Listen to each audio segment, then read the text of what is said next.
partnership for the Jaffna Stallions. They never did well batting first. They've always struggled. It's batting second that they have enjoyed themselves. But here, batting first, and they've got a very solid foundation. It's looking ominous. Wickets in hand, the run rate will only get better. So 6 followed by a single. Very sensible batting. Teams have memories. Last time they played against the Dambulla Viking, they were 30 for 4. So 46 for no loss. Yes, they could easily, well, should have been 2 down actually. That's the bottom line. He loves playing square. We all know that by now, and this is just great to see Johnson Charles playing like he is. That's a My 11 Circle champion shot. 50 on the board, and in no time. What a start for Jaffna Vikings. And in the semi-final, they've been struggling with their top order, but it's firing. At that time, Samit Patel didn't look too excited, but Dikwella was. Outside the line, that's why they weren't too bothered about that. A little bit of purchase there from Samit Patel. Last ball of the over. Well, that's the end of the power play. It's been a very good power play for the Jaffna Stallions. Put into bat, 50 without loss in 6 overs.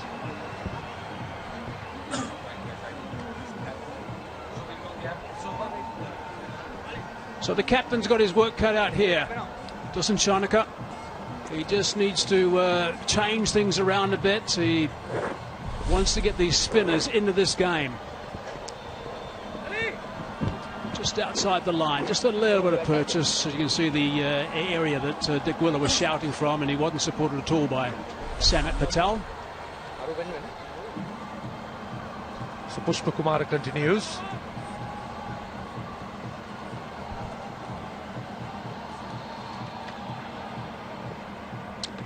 So Ruchirapalli Guruge will confirm that the power play is done and dusted.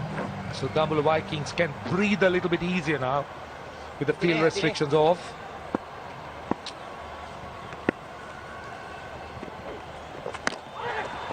It's a wide. It's a wide. Quick reminder about the My 11 Circle Lanka Premier League, the My 11 Circle app. And this was the LBW we were talking about. And clearly outside the off step. If you haven't downloaded it, well, time now that you do the My 11 Circle app, because you can pick your fantasy team, you can play with real champion cricketers and just enjoy it. That's what we are talking about. So download it and start playing with champions. Pick your fantasy team. I don't know how the Viking can stop this charge, because once you've got Johnson Charles in a mood like this, and he's being beautifully supported by Avishka Fernando at the moment, this run rate already is at 8.2. They need to pick up a wicket. When you don't get the wicket early, when you get a chance or two, which they had, suddenly got a situation. No, that's well down the leg side. That's not even worth a shout, I don't think. And then Pushpa Kumara is a bit excited. They've got to try and pick up wicket somewhere. They've got to try and break this stand, because they are flying at the moment, these Stallions, if Stallions can fly. They're already suffering from the impact of that fleeting moment, where chances were created in the very first over, were not taken, and made to suffer now.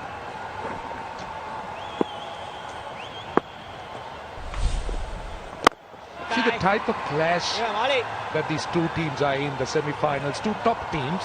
We're talking about two very well matched teams. So you just can't afford to allow any leverage at all to the opponents. Answering your question, where to get a wicket, get Mendes on. He's got the ability to spin the ball. He bowls bravely. After 7, it's 54 without loss.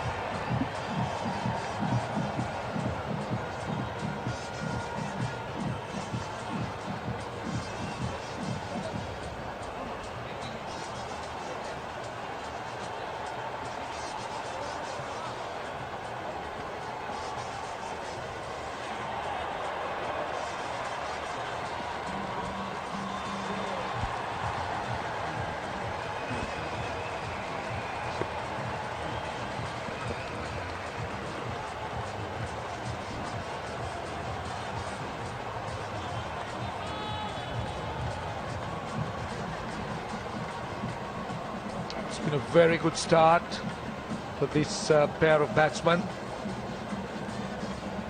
Avishka Fernando is playing himself into some form after being injured in the last game. It's down the leg side. I think he touched the pad. Samit Patel was interested. Not Dikwala. There wasn't a great amount of enthusiasm.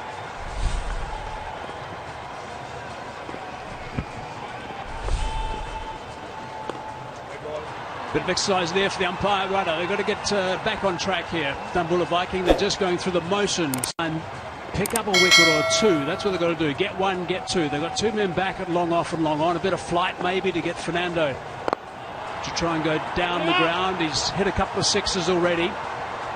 4 big sixes.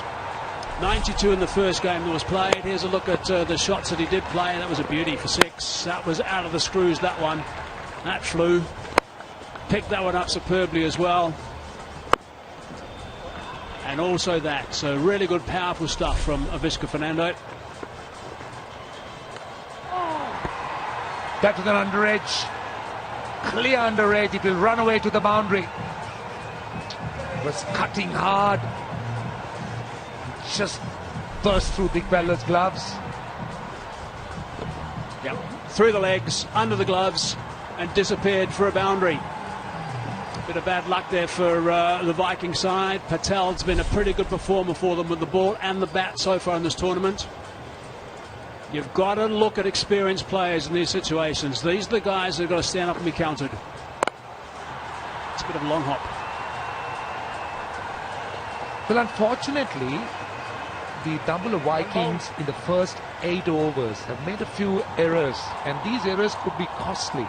Firstly, the slip standing too deep, I thought, against Nairu Kumara, who has some pace.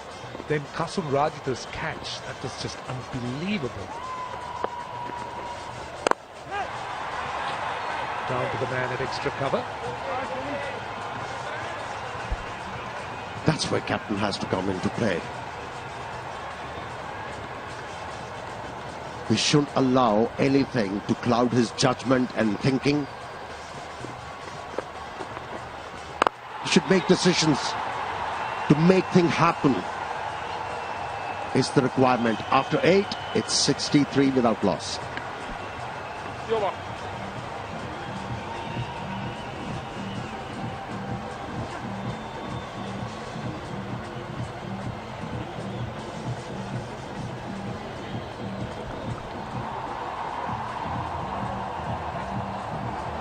Let's look at the broadcast partners. Hope you're enjoying the telecast of this tournament, wherever you might be. You've got plenty of opportunity around the cricketing globe to check it out. All over the place. It's nice to have those big channels involved.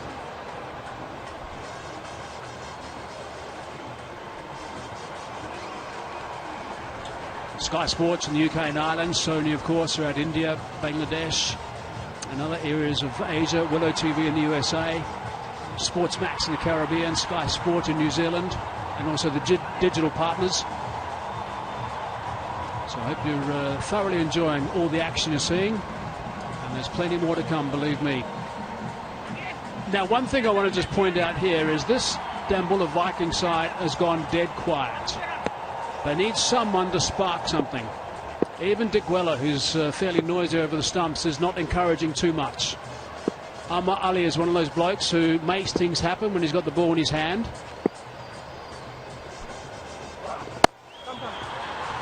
Yeah, they need to, as we've spoken, they need wickets.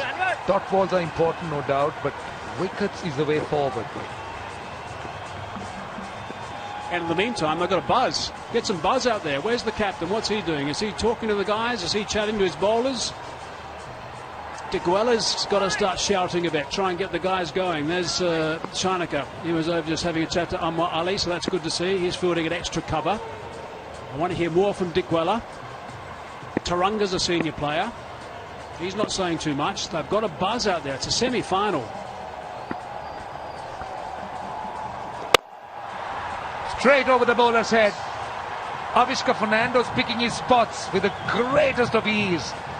Length ball, long stride out, on the up and over the bowler's head. It has to be a mile 11 circle champion shot. Once again, having the bowler under pressure. Getting the boundary of the second delivery of the over. Plenty to think for the bowler now. The track is a beauty. Let's just mark that down for starters. Very good surface to bat on, coming onto the bat nicely. This has gone high, down to long on, and finally something sticks. Angelo Pereira, the catcher. That's a relief. That is a big relief. They needed this opening partnership broken, and they've got rid of the danger man, Avishka Fernando. How many times we have seen this?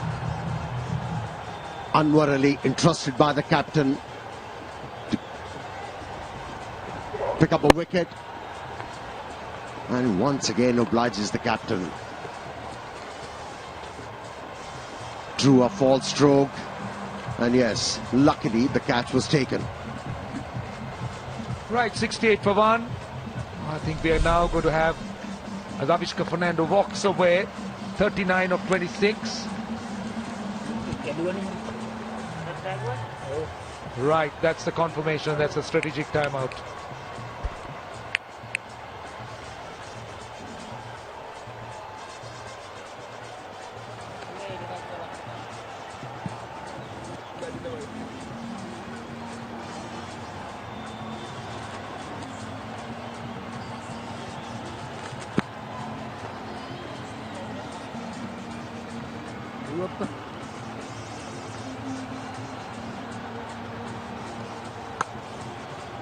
Suraj, please check near some.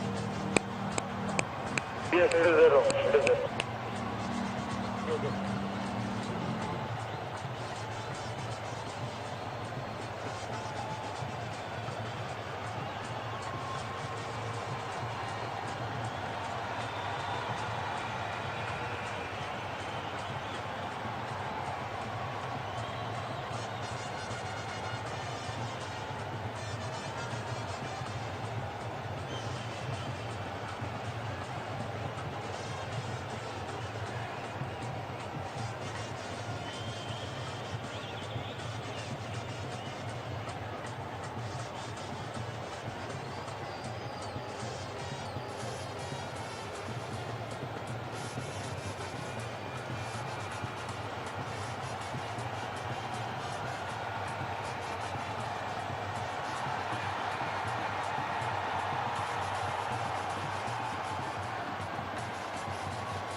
Johnson Charles crossed on that shot, so he's on strike in the 9th over.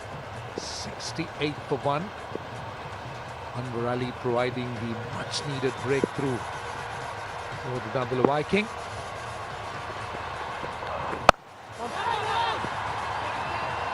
Avishka Fernando was good and he was threatening and he looked set for something really big. Angelo Pereira down at long on made sure that he held on to that. I like Angelo Pereira as a cricketer. He's played a very good hand a couple of times to the bat. He looked very calm underneath that ball as well. He's one of those guys I think you'd like to have in your change room. Same with Anwar Ali. Into the attack, picks up a wicket, a much needed wicket. Good combination, those two. Get one, get two. That's what the talk would have been.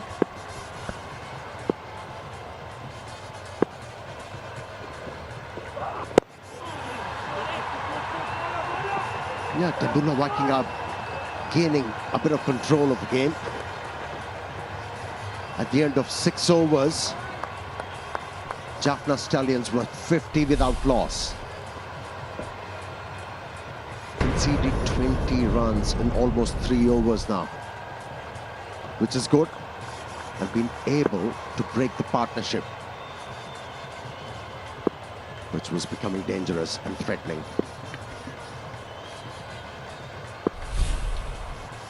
He needs to finish well. He's gone for just 7 in the over. Single of the last ball. So it's a good over for Anwar Ali and the Dambulla Viking. It's 71 for 1.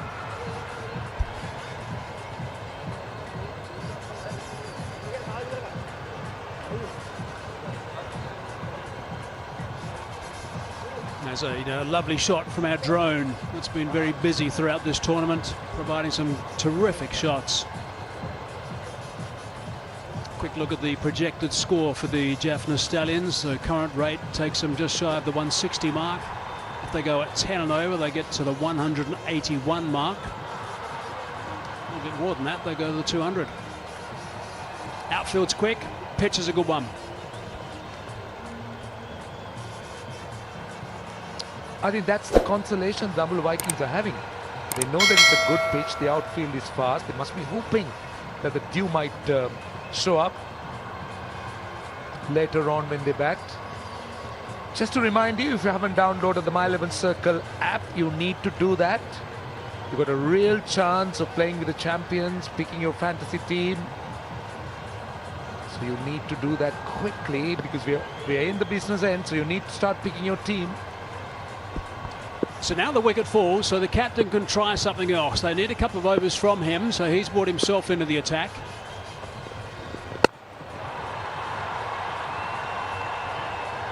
He's been welcomed into the bowling attack with an authentic off drive. Gave no chance to the fielder. Well placed, well hit. Pretty gentle in the slot. That's where Charles likes it. And they just, it was meat and drink. Surely you want to just bowl a standard delivery first up. Just settle in rather than try something a little bit different out of the back of the hand with your first delivery. Couldn't agree more. It just baffles me. You start a spell as a bowler. If you're a seamer, you need to bowl few deliveries, seam up, and then revert to your slow ones or whatever varieties you have in your repertoire. But you have to settle in first. Sliced over cover. That's another boundary again, width on offer. Dasun Shanaka cannot blame anyone else. It's been rather poor bowling.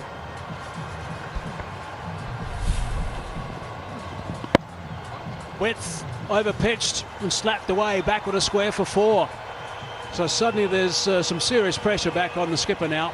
He's got the ball in his hand and he's 8 runs, 3 balls into his first over.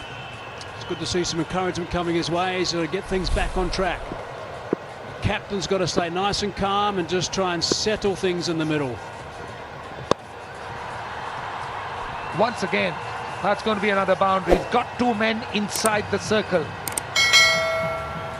And Johnson Charles a bit lucky that time. The ball flying off an edge.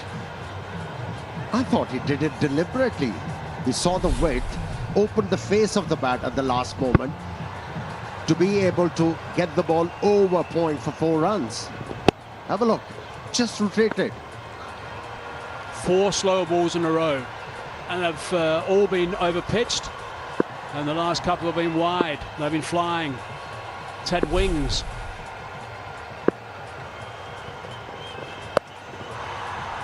Turning out to be a big over. Really big over here. 13 runs already of 5 balls. So what's happened now is the wicket has fallen and suddenly things have been deflated. They were starting to buzz, they were starting to go, and then suddenly 13 runs off 5 balls. Now they've got to get things back on track. Sri Lanka showed the skills. previous outings. He's an able batsman. Now this is negative, I'm thinking, from the captain as far as I'm concerned. He should have realized that Fernando's been dismissed and the baton is passed on to Charles, and he's going to take on the bowlers. Bring in your frontline bowler. Try and pick up another wicket. Halfway through, it's 84 for 1.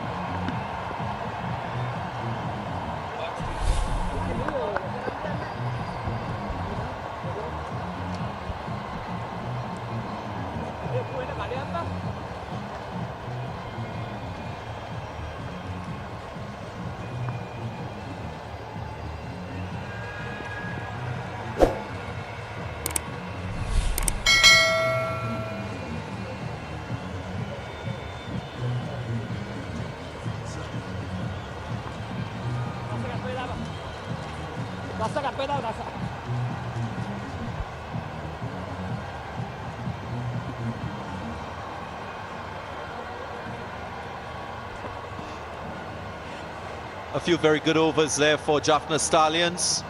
Would have bolstered their rate of scoring, and their total at the moment 84 for 1. Asalanka given the chance to bat at number 3. He's bowled 3 already, Samit Patel, and this is a change to try and get the wicket of Johnson Charles, who spent enough time out there. 33 balls for his 41 and looking dangerous. Dambulla Viking need a breakthrough.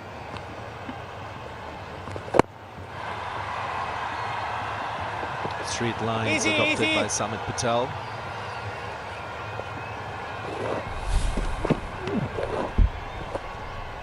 Anwar Ali to Fernando. First delivery went for 4, then the other one miscued and caught in the long on region. Maybe just tugging it to leg when he should have been aiming to hit down the ground yet again. Great opportunity for Asalanka. It's off the mark as a young player. I want to ask you, Russell, about this decision to bat Asalanka at number 3. When you look in that batting lineup, you see Shoaib Malik, Tisara Pereira as well, who's been in very good form. What's the reasoning behind that judgment, you reckon? You're asking me that because on the back of a good start.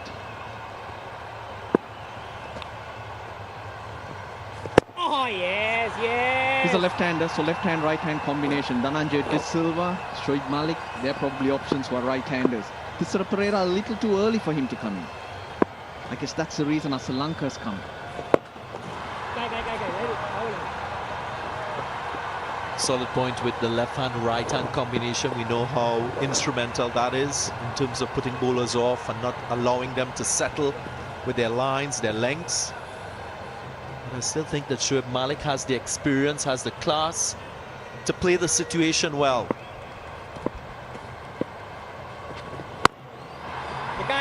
Pulled away.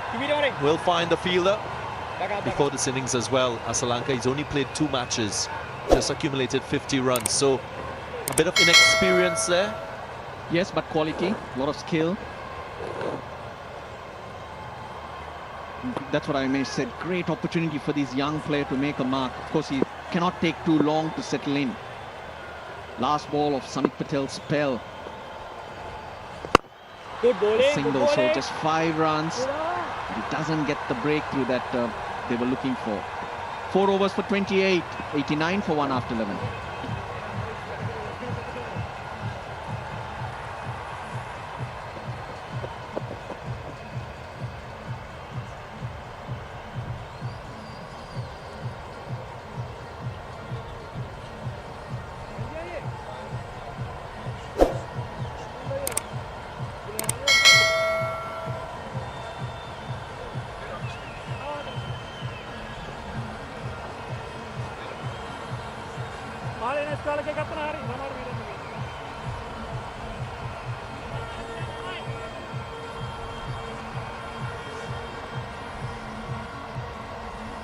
Cycle Pure Fair Play Award, Gold Gladiators at the top.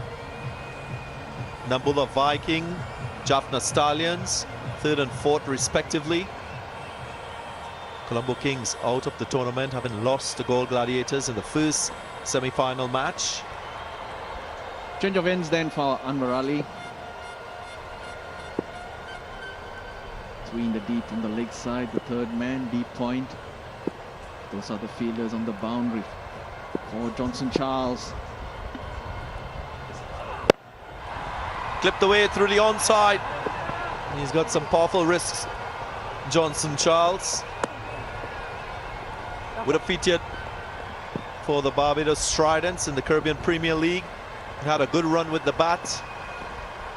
And this year they played as defending champions, but couldn't qualify for the semi-final. Barbados Trident. So he's had a fair amount of T20 cricket under his belt coming into this tournament, Johnson Charles. Johnson Charles's run making and wicket keeping has obviously kept Vinod Bhanuka out.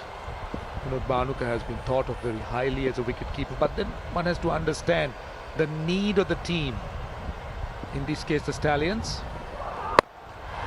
They're looking to try and balance things out, so you've got to pick your options. Back up.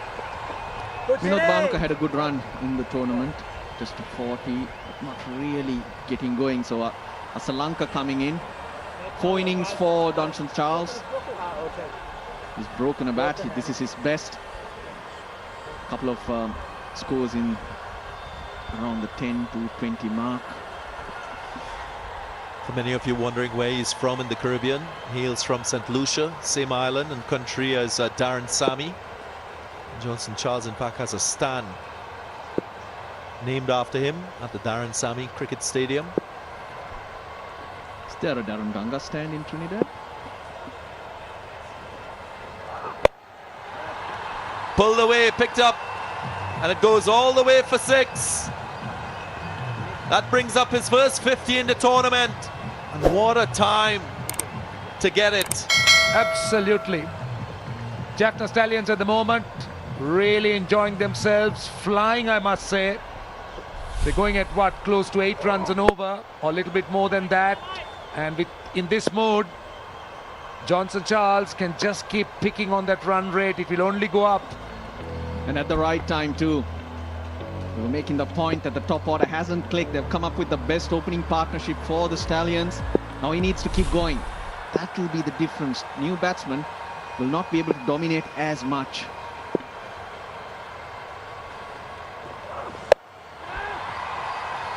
And again, this time he splits the fielders.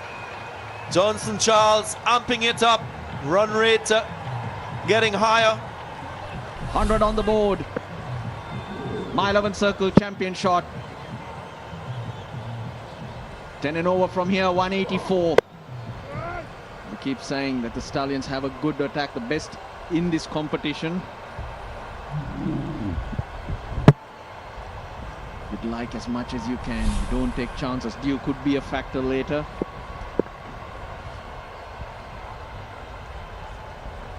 Hundred comes up for Jaffna Stallions. In the 12th over, 2 deliveries left.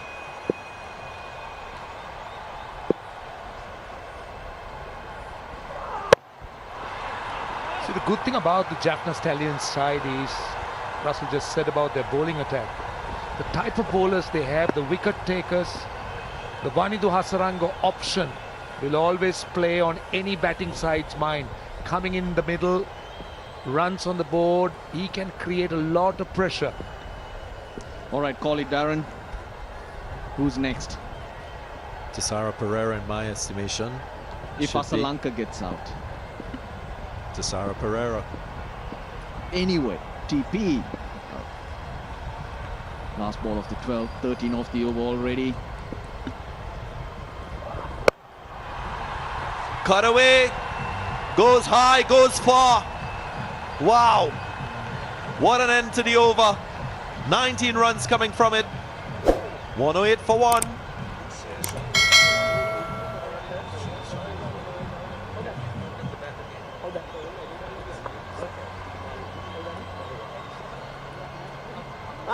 Now this is a massive blow because Charit Asalanka new at the crease. Wow, goes underneath it. A little bit of extra pace from Anwar Ali and this youngster. This is why he's being backed. He can bat. And opportunities will only make him better. The Stallions are starting to gallop.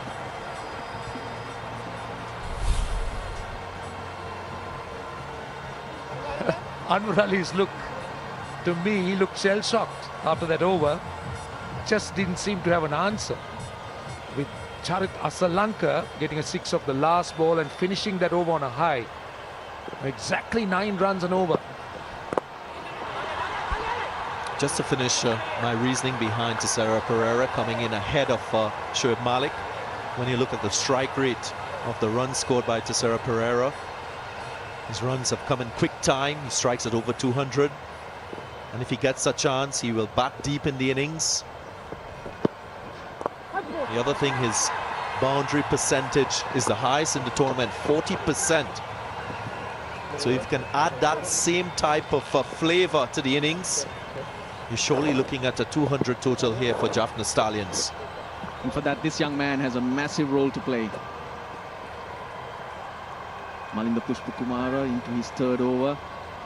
Put some pressure on him. Ramesh Mendis is the other spinning option, not into the attack as yet. Miscued, will fall short of the fielder. But I like the intent being shown by the young man, Asalanka. Exactly what is required at this stage of the innings. This was the last over. Johnson Charles getting into the act. 2 boundaries to the leg side. And then this cut shot that went for 6 was all timing, using the pace. Nice supple wrists as well from the left-handed Asalanka. Interesting point, Rahul. Now we're into the 13th over and Ramesh Mendis hasn't still bowled. He's someone who's got wickets for you. Right-handers at the crease has probably prompted Dasun Shanaka to keep him off. Very good bowling, very good bowling. 3 singles. Malinda Pushpakumara using all his experience and guile. But there's a left-hander as well. And the thing about Ramesh Mendis, he's the most economical bowler in this Dambulla Viking team. Use of the legs, use of the legs, and goes to the fielder. Anwar Ali completes the catch. Well, he had the right intent, just couldn't get going. Malinda Pushpakumara a little quicker, didn't give him the opportunity to get under. That's why he picks up many wickets, Pushpakumara. Wily character. Just the 3 singles as well. The other thing was he pushed it through a little bit quicker. Generally he tends to loop it, bowl much slower. That time firing it in, lower trajectory. Just didn't get the elevation. Asalanka goes. Batting at number 3. 10 of 8, it's 111 for 2.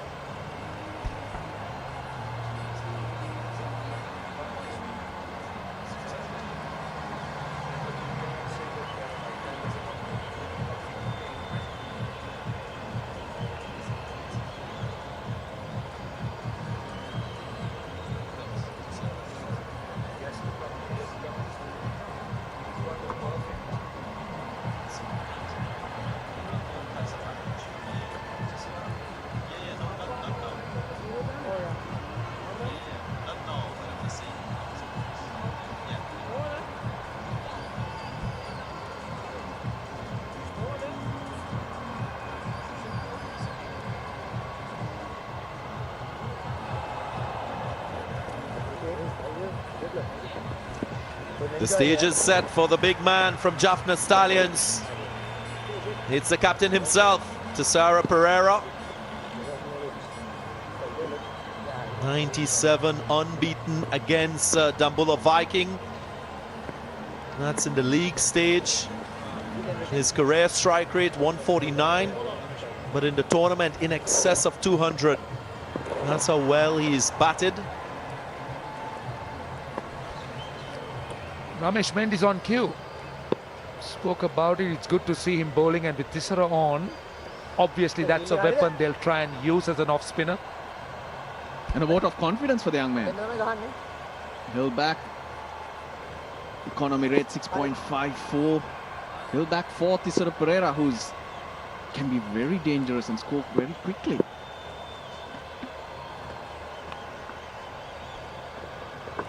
Kicked away. Just a single. 5 wickets to Ramesh Mendes.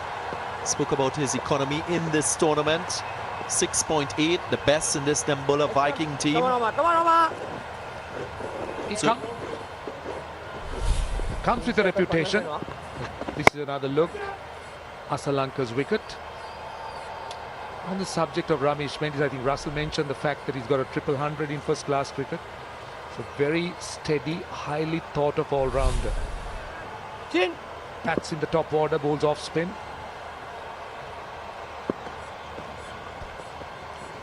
The reason why I underscore his economy rate is, even if he's not getting wickets, he's creating pressure from one side. Ramesh Mendes. This was the last wicket. Use of the feet by Asalanka. Not getting the distance and the elevation. Anwar Ali just holding on to a nice catch presented.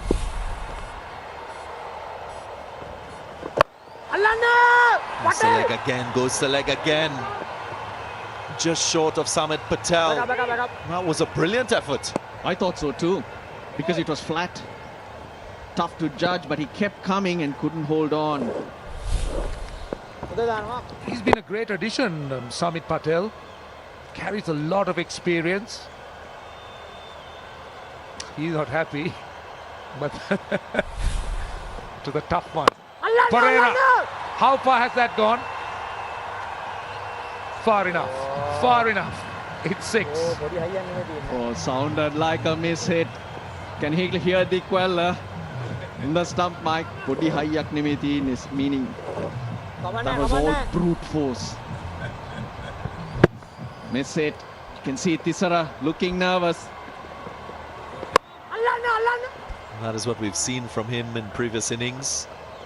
Brute force, muscle and power. Not enough wings there from Anwar Ali. And again, and again. Holds out this time. Well, well, well. Twists in the game. This is a huge wicket for Dambulla Viking. The captain, Pereira, has to depart. I don't believe it. It's very, very difficult to understand that. Get a 6 and Pereira trying to hit another one. It was in his zone though. That's how he's played right through, hitting through it. But the Viking had a plan. That's why Ramesh Mendes was brought into the attack when Thisara Pereira came. And he picks up a wicket in 5 balls. Big blow though. Thisara Pereira for 7. Jaffna Stallions just sliding away a bit. 120 for 3.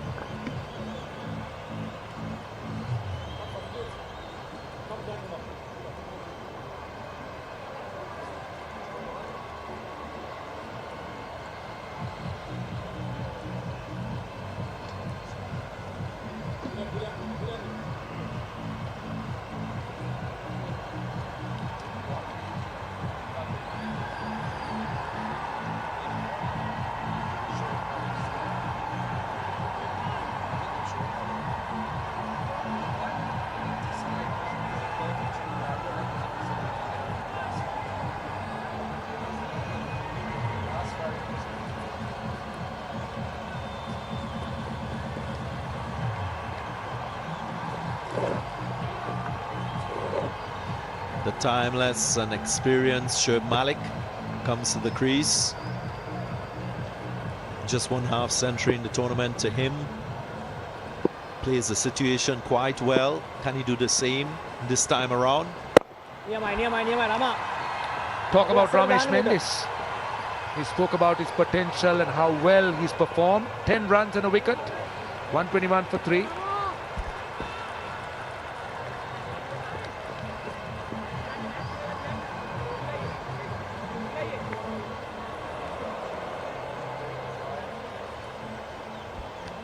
Let's look at the card. Good start for the Jaffna Stallions. Johnson Charles It's good to have him still 61 of 47. He's a set batsman. He needs to kick on. He needs to bat as deep as possible. Maybe if he could up to the 20th over. But from a Dambulla Viking point of view, if they can get Charles now, 2 new batsmen at the crease, just what the doctor would have ordered. And this is a massive over. Malinda Pushpakumara, his last, 1 for 15 so far. And Charles hasn't been the best against spin. Needs to give Shoaib Malik a little bit of time to settle in here. Interesting advice from Dikwella. He just wants Pushpakumara to fire the ball in at Johnson Charles' legs. Not giving him enough width outside the off stump. Just keep firing in at leg stump. And full.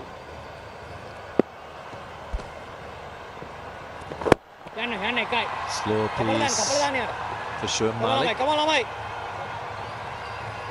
Gets off the mark. Again, risk and reward. And this was the first strike to Sarah Pereira, getting it over the boundary for 6. And possibly the length just a little bit shorter. Ramesh Mendes with his guile doing the business, getting the prize wicket. Maybe too much bottom hand, not enough timing on the shot.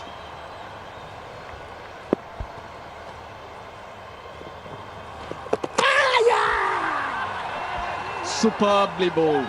The previous delivery at 102 and Dikwella saying bowl it slower. Look to turn it against Shoaib Malik. He's so confident when he took the bails off. Look at how slow. Shoaib Malik's legs out and he's gone. Dikwella very quick. He knew straight away. Drawn into the shot. And a massive blow. Back-to-back wickets. Importance of a specialist wicket keeper. See, this is the skill of Niroshan Dikwella. Quick hands. And this can be a big wicket. But this is awesome bowling. This is brilliant spin bowling. Firing it at Johnson Charles's legs and tossing it up and looking for turn against Shoaib Malik, the new batsman. We knew this was a crucial over. Malinda Pushpakumara's last over. They get a big fish. Shoaib Malik for 1. Jaffna Stallions. More trouble. 124 for 4.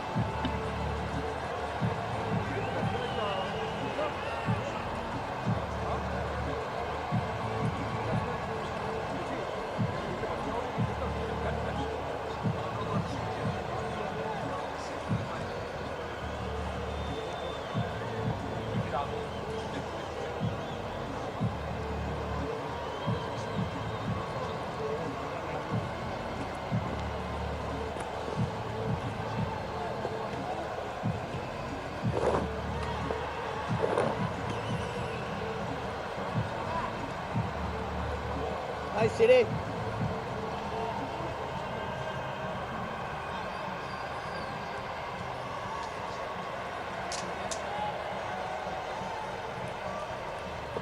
Chaturanga de Silva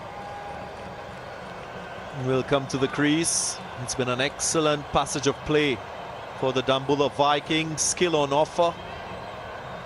The bowling, excellent and well supported by the fielders. Last 10 balls from the Dambulla Vikings. 3 for 13. How about that? This is perfect spin bowling. Dikwella knew straight away. You keep picking up wickets, you pick the run rate. Important to note that delivery that got Shoaib Malik was delivered behind the crease. So again, the guile, as if to indicate the flight was the same and the batsman could have covered the line. He was not able to do so. Good shot. It's those subtle variations that you expect that will make the biggest difference in T20 cricket as a bowler. Another look. Beautiful loop. Then you could see the tip and turn. That's the spin he imparts. This is really, this tells you the experience the man has. Last ball of his spell, 2 for 20 so far. 2 for 24 it is. My 11 circle champion shot, Chaturanga de Silva. Gets bat on it. 15 gone, 130 for 4.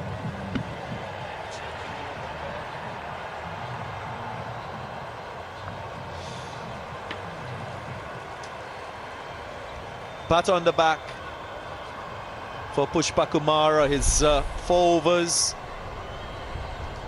were excellent overs in the context of the game. Just conceding 24 runs.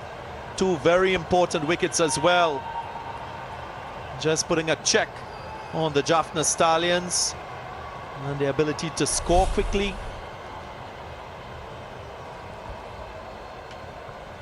10 dots as well.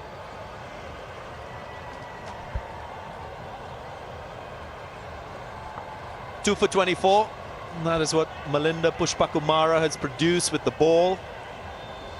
Standout bowler of the innings so far. 10 dots. And suddenly it's a bit of a different game. Just to throw something forward to you, Dambulla Viking have made 170 plus on 5 occasions in this tournament. So they won't be concerned too much if they're chasing that sort of target. 10-0 from here gets them to the 180 mark. 8-0 from here gets the 170 mark. Talk about this. He's come good. Charles. He's been wheeling the willow. It just flat bats it. No chance for the fieldsman. At long on, went over the boundary line. My 11th circle, champion shot. He is such a dangerous player, Johnson Charles. We haven't seen the best of him so far in this tournament. Today we're being treated. Very, very strong, powerful player. Loves going square, we know that. But geez, in this sort of situation, this is what he really thrives on. Has this very unique technique of opening his front leg to allow him to access the ball through the offside, through the onside. And this one getting straight, and he gets his front foot out of the way. With strong wrists, you're asking for trouble through the onside. And there's a reason why the Johnson Charles stand is in the area where he just hit that ball, because that's where he hits most of his shots. In that area on the leg side. In St. Lucia.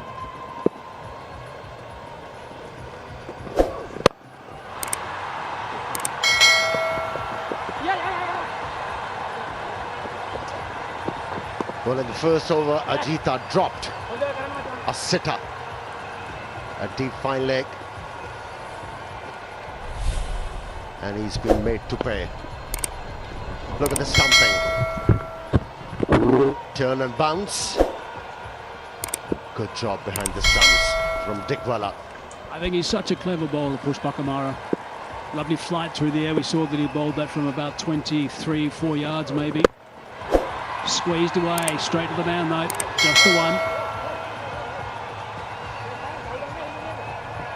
Something to think about as it relates to Johnson Charles. 75% of his runs coming off the seamers.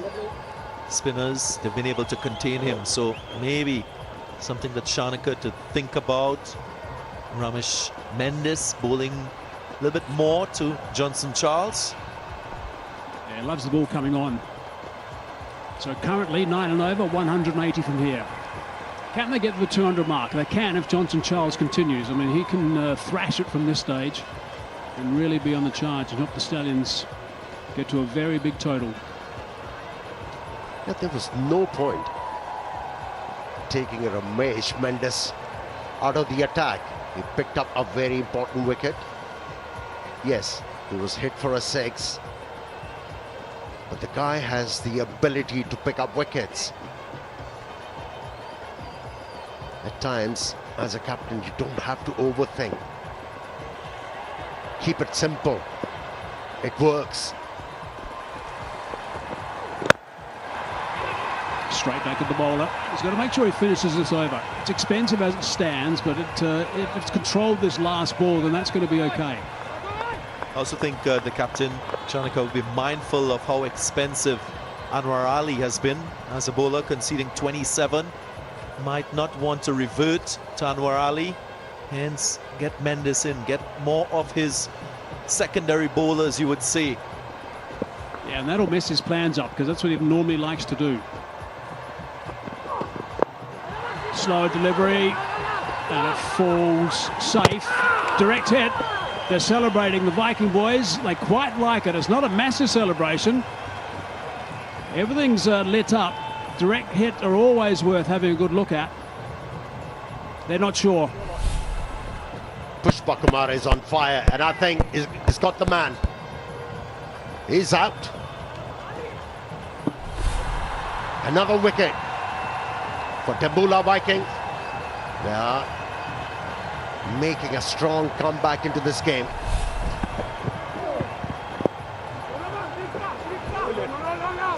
It's the awareness that is lacking. Chaturanga de Silva was searching for that run. Didn't have enough time to get back in. What a sorry way to go. He's gone for 6, 141 for 5.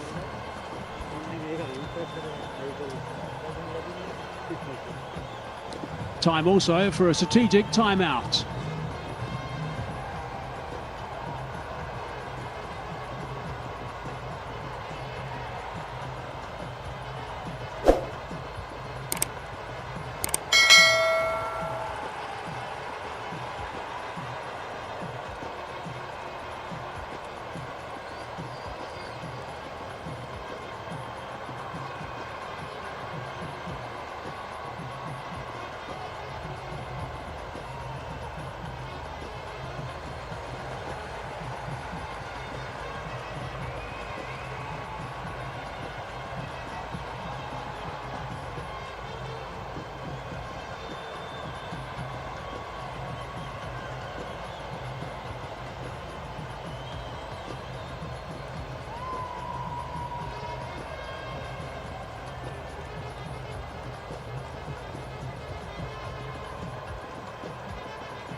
Hasaranga now, who could well be the player of the tournament so far. He's done a terrific job with the ball, but also scored some important runs with the bat. They're required now. The Stallions had the bit between the teeth when they were 111 for 1 in the 13th over. They've since lost 4 wickets for the addition of only 30 runs.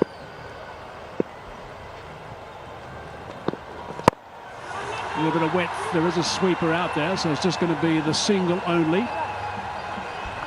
And we expected this from a team like Dambulla Viking. It's a semi-final match. They did place higher than the Jaffna Stallions at the end of the league stage. They're not going to just roll over and die. So after that good start to the innings by the Stallions, Dambulla Viking showing character with the ball. Pushpa Kumar in particular, he's been excellent.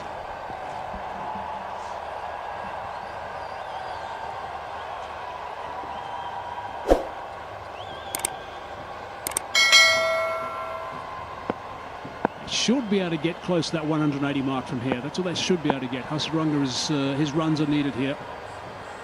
Big semi-final, this one. Eased onto the leg side. Pushpa Kamara, you can't keep him out of the game. Just have a look at the way this ball spins, actually. It spins away from him. He grabs it with his left hand.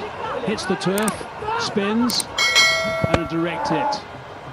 Releases very quick indeed, and he wasn't sure. You'll see the look on his face. None of his teammates were sure at all. There was nothing in it really. Stumps and the bales lit up, and that was the end result. So that was a big wicket. Then the celebrations began in the middle.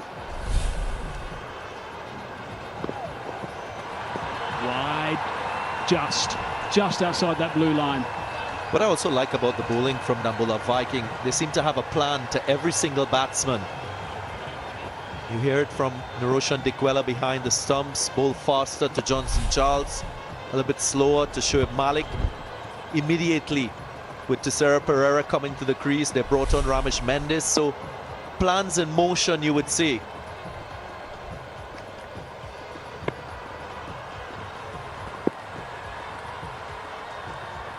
After a good start to make a comeback. It's never easy in a T20 format, but by picking up quick wickets, they've managed to do so.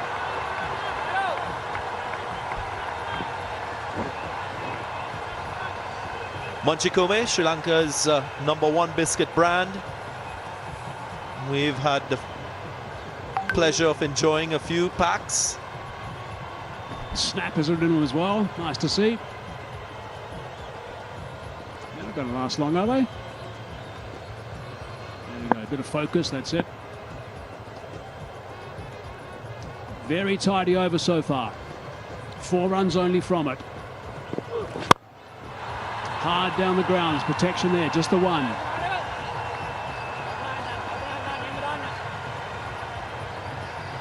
The 3.2 overs are left in this innings. And I have a feeling Dambulla or Vikings might be able to control the things fully. Moves out of foot to dismiss. Set batsman. Charles has played so well. For his 76, played positively. Oh my goodness, that is a great catch. That is an outstanding catch by Anwar Ali. He is a real try, this guy. He really gets stuck in, and that is a massive wicket. He's obviously just done some damage to his shoulder. It's not his bowling arm, but it's still going to be required. But that's the end of a very good innings, and they've lost that wicket at exactly the wrong time. He's a gun fielder. He's a trier. Anwar Ali, have a look. Had to cover a lot of distance and dived at the right time.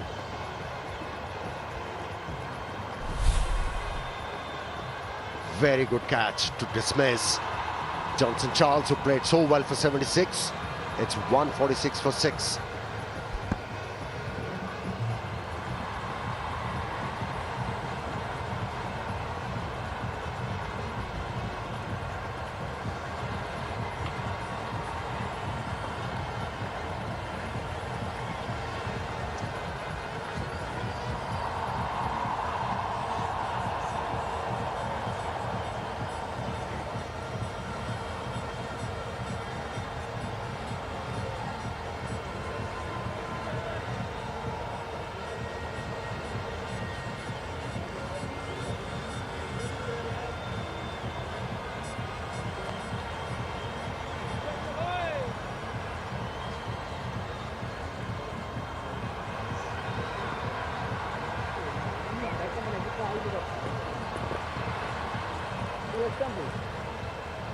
Hammer time for the Viking. They've picked up 5 for 35. That's how well they're going at the moment. They're getting right back into this game. Dhananjaya De Silva has just arrived. We know he can play well. Highest of 81 unfinished, strike rate of 130. He's a dangerous batsman in this sort of situation.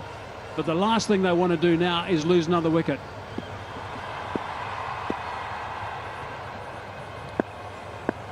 Five runs off the over and also a wicket. And that is a very good delivery to finish the over. Going to try and come back for the second. Oh, they are coming back. Might be another one. I think it is another one. My goodness, I cannot believe they tried to come back for that in this sort of situation. They're losing wickets left, right and centre, and they might have lost another one. What's happening there? They're not thinking straight at all.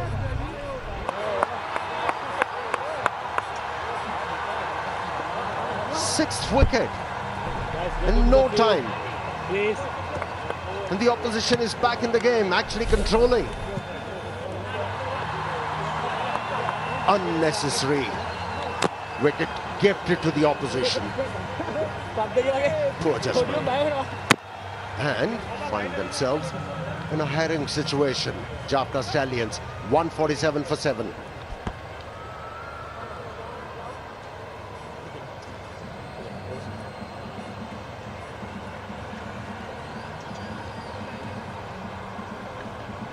God, this is quite extraordinary what's happening now. This is unbelievable. The Stallions were in such a positive position. Suddenly they've got themselves in real trouble. It's the only description I've got for it at this stage.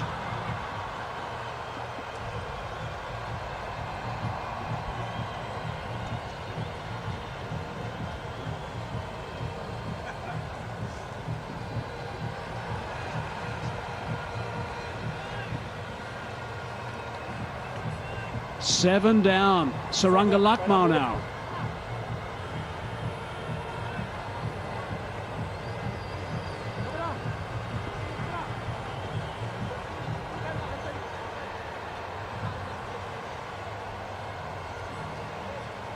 One for 111 they were. That's what one of the snappers have done. That's a brilliant photograph. Now, why would you choose to attempt 2 runs and risk a wicket, especially when you're in a slump as a batting unit and you've lost quite a number of wickets? That's not a wise decision. We'll rule that opportunity of a partnership between these two. Dhananjaya de Silva obviously disappointed. 36 for 6 is that.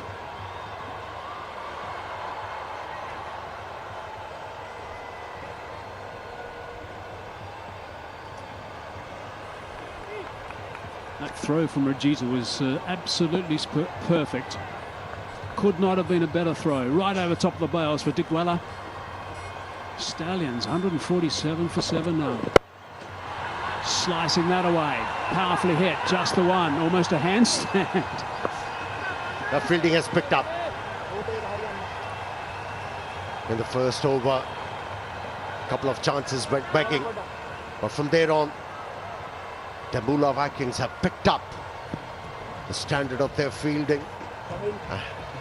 Hensing in 2 run-outs, few good catches. Looks nervous. Russell Arnold.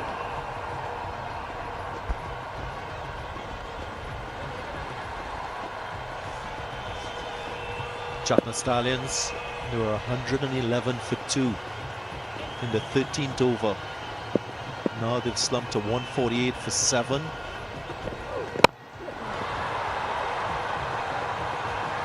And as mentioned earlier, credit must go to Dambulla Viking, their bowlers, Anwar Ali in particular. He's been involved in 4 dismissals. Got the first wicket with the ball. He's been expensive, Anwar Ali, but 3 catches. 2 exceptional.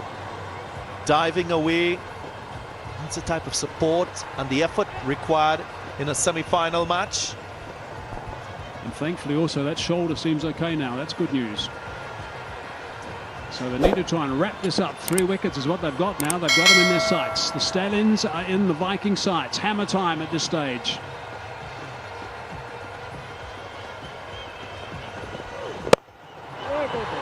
Good connection straight to the fielder though. No run.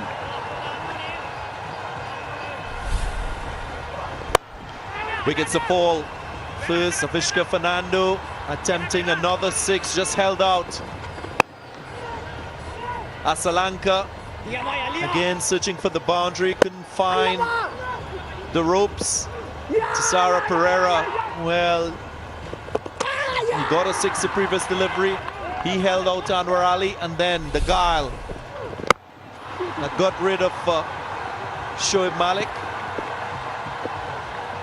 Things got even worse. Well, they're soft dismissals as well, aren't they? That's the problem. This is the one that was just the spin and the throw and the direct hit and out. That's a run out. You can't afford run outs in these sort of situations. That shouldn't happen. That was a brilliant catch from Anwar Ali. And this is the run out, which is unbelievable. Throw is perfect, right over the top of the bails.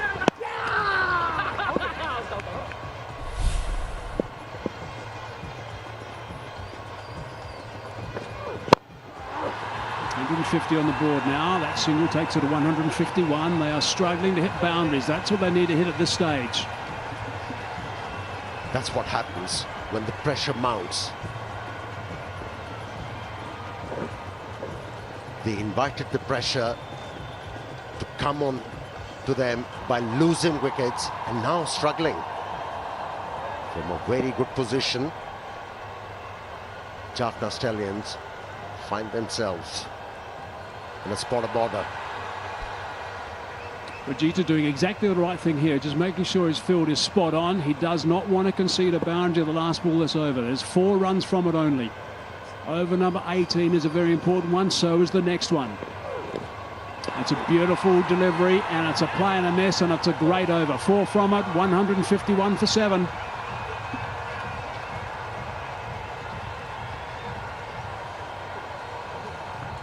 Bowling according to plan, going for the wide Yorker with the field set exactly what was required, that last delivery. My 11 circle MVP of the tournament, Nanushka Gunatilaka of the Gaul Gladiators, has a chance to add more points because Gaul, they've secured a spot in the final.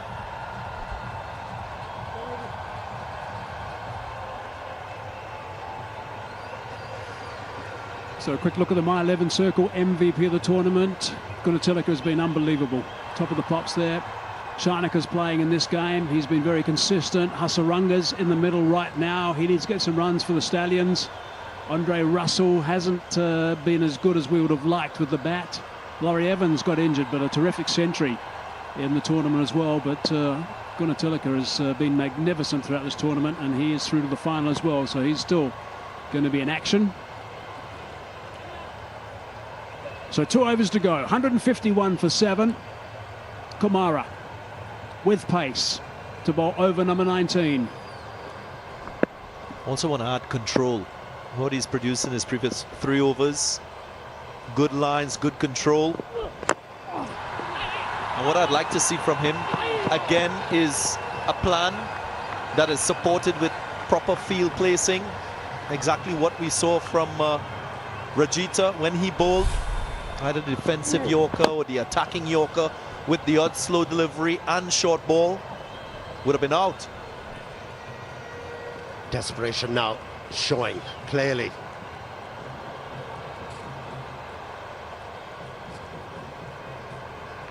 Now, Nehru Kumara has been very, very impressive.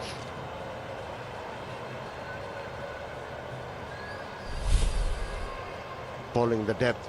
What he's looking to do, cramp the batsman with those Yorkers and end dippers.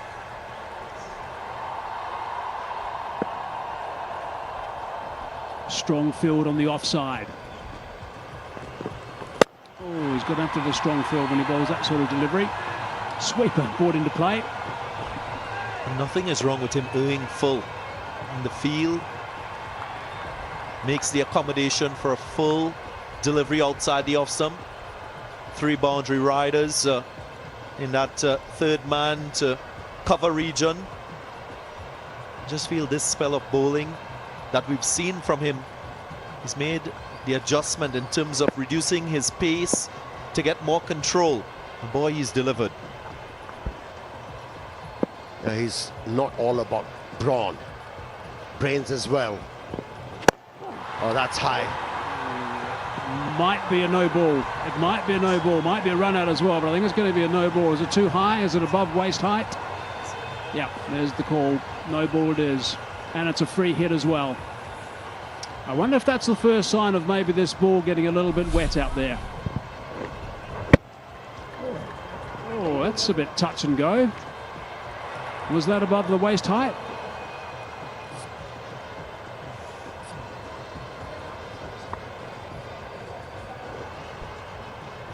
That's a close call.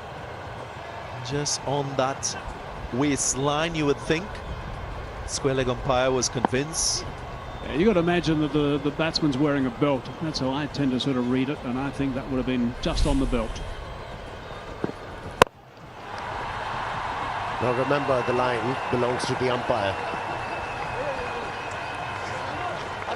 Only if it's white.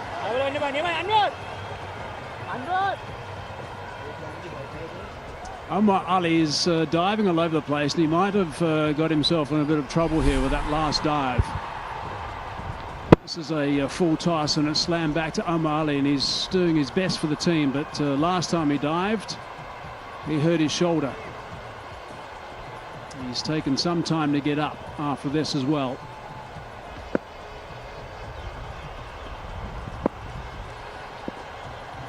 Maybe this is his hand rather than his shoulder. That's beautifully bowled. Going straight to Lakmal on his line to Hasaranga as well, outside the line of off stump. I spoke before the start of this game of bowling possibly being the weaker of the departments for this Dambulla Viking team. What we've seen so far is really an improvement in the quality on display of the lines, the lengths, the control from all the bowlers from this Dambulla Viking team. So just a quick call of the field. There's boundary riders on the offsides, a third man and a sweeper on the offside. Fine leg is inside the circle. There's man at inside the circle at square leg as well. That means he's going to be a little bit straighter this time. I'll be a little bit wider outside the off stump. He does that. That's what he's been doing the whole over. That's the single. And you'll see that when Lakmal comes on strike, then fine leg's going to go back outside the circle. And therefore the balls, the line that he's going to bowl is going to be straighter at the stumps. He's thinking. He's making sure that he's got the fieldsman in the right areas for a particular delivery. And so far it has been a good over, apart from that no ball. Just the one. That's really good for over number 19. 4 off the previous one, 7 off this one. 158 for 7. That's good stuff.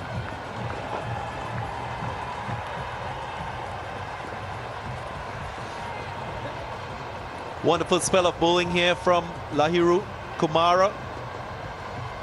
Conceding just 31 runs, picking up a wicket. Just slowing the run rate down in these death overs. Brilliant by Dambulla Viking. When you felt that Jaffna Stallions will get to that 180 or 190 marker, that looks impossible now.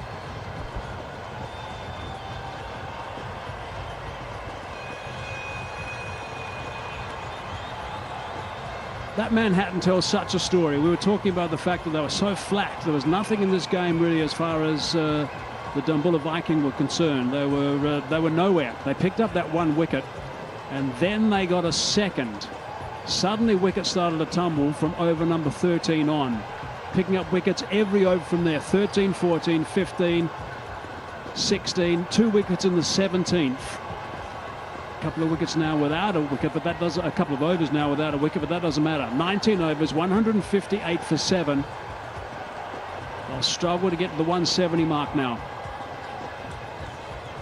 Right with the field, you expect that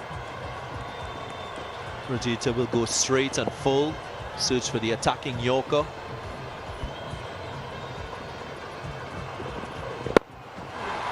Now, is that one above the belt? That one's not above the belt.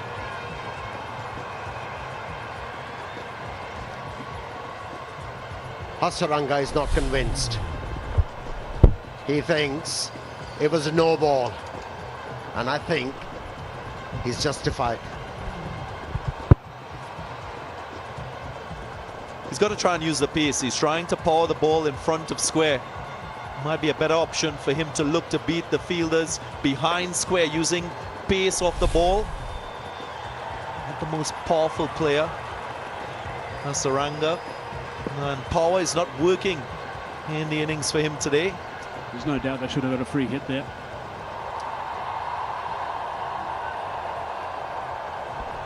Fine leg comes up. More reason for him to try the paddle or the reverse. It's got to be pace off. Oh, that's nicely played. That's beautifully played. Split the gap on the offside for 4. That's what I need. Boundaries. Boundaries at this stage is going to make a big difference. Nicely crafted stroke. Just opening the face of the bat at the right moment to bisect those two fielders, riding the boundary. One at deep point, another one extra cover. He loves to open the face of the bat and hit through the offside. That's why there's a lot of protection there. You saw in that previous My 11 Circle champion shot, he was able to split the fielders. Back live now. This time he tries to work it on the onside. He does, but no run there. Samir Patel comes scooting around.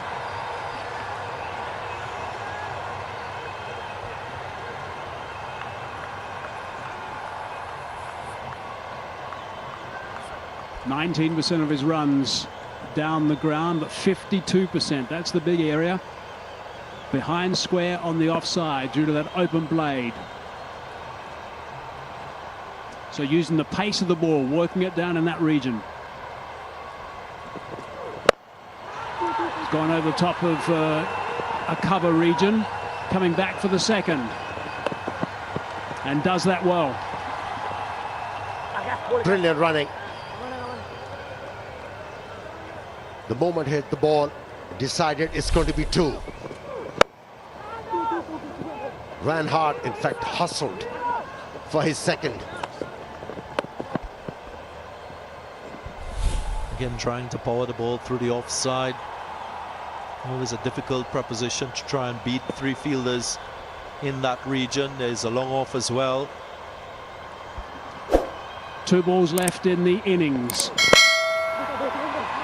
Hit that too well, I think. Just going to be the 1. Oh, they're coming back for the second. That's going to be out. That's another run out. They had to go back, I guess. Had to try and push the issue. Well, he wanted strike.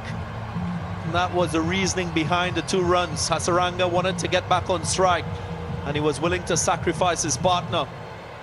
Not bad thinking.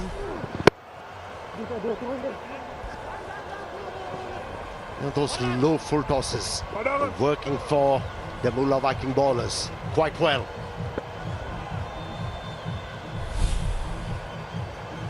Short stay for Lucknow. 5 runs, 165 for 8.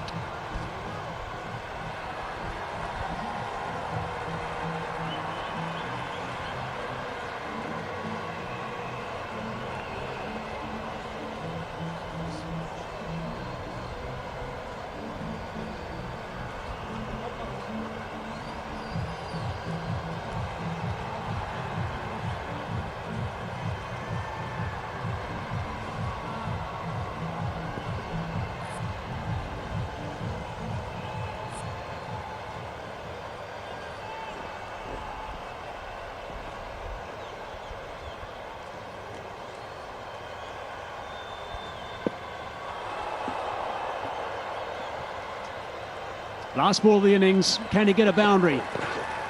Oh, it's a dot ball. No, it's not. They're going to try and get the single, and they get that in the end. The furniture is disturbed again, and it lights up. So that is an outstanding comeback from Dambulla Viking. They can be so pleased with that performance because it looked like they weren't in the game for about 13 overs. Well, Avesh Shah, the coach, must be a happy man. It seems like he has dished out role to each and every individual in the side, and the players have responded well. on a true pitch. After opposition getting off to a great start, managed to pull back things and restricted them to 165. Not a bad effort at all. Brilliant effort with the ball by Dambulla Viking.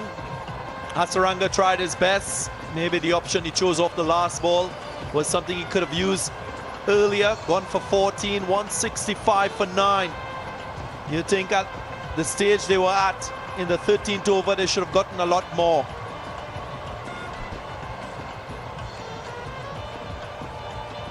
They picked up 8 wickets for 54. That is a brilliant performance, it really is. They were really flat. There was no one talking. Even Dick Weller, which is unusual, wasn't talking. He's normally talking flat out. So the performance from the Viking boys was really, really good.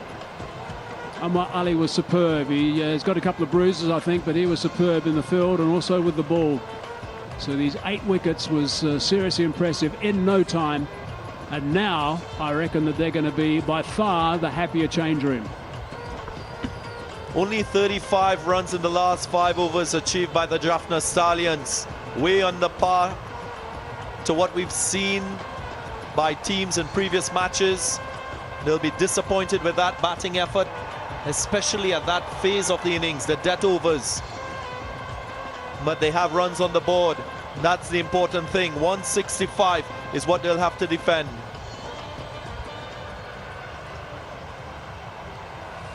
So let's just have a good look at this batting card, because it's interesting reading.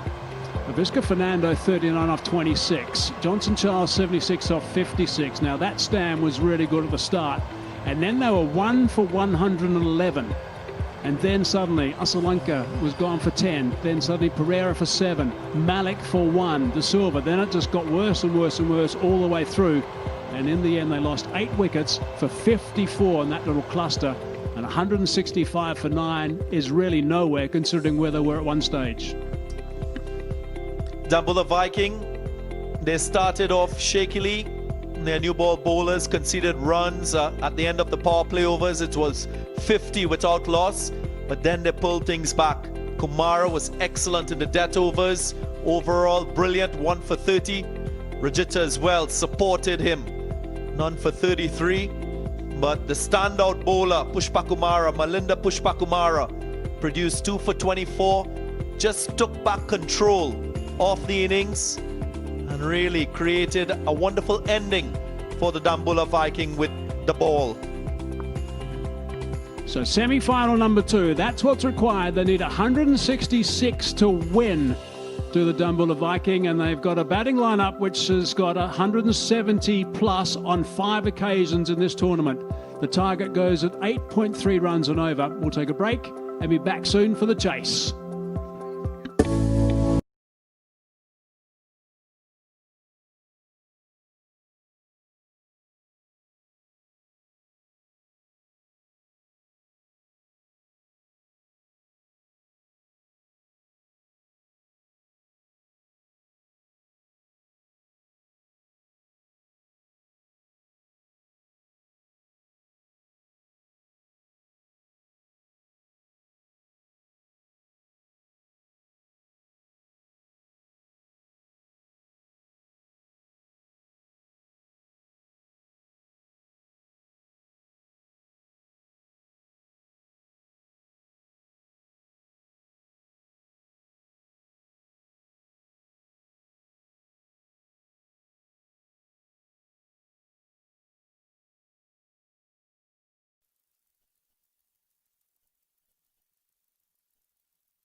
Welcome back. So here we go, the second half of semi-final number 2.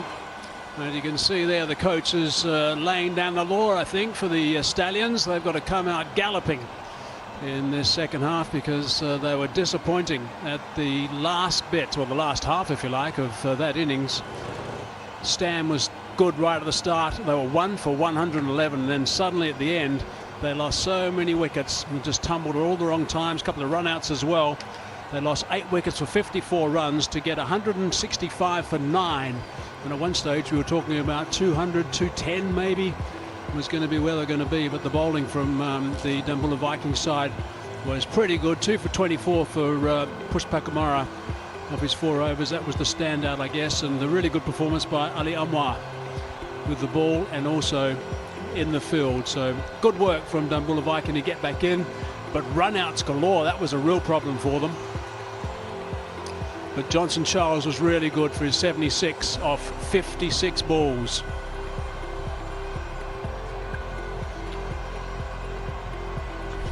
Johnson Charles certainly was excellent. Started off well. He was lucky earlier on, being missed on the boundary, but he made full use of it. Some powerful strokes, slog sweeps, conventional sweeps, hard drives through the offside, and some really strong wrists. He was in a punishing mode and hits wicket, courtesy an outstanding catch, and as you said, some unimaginative batting.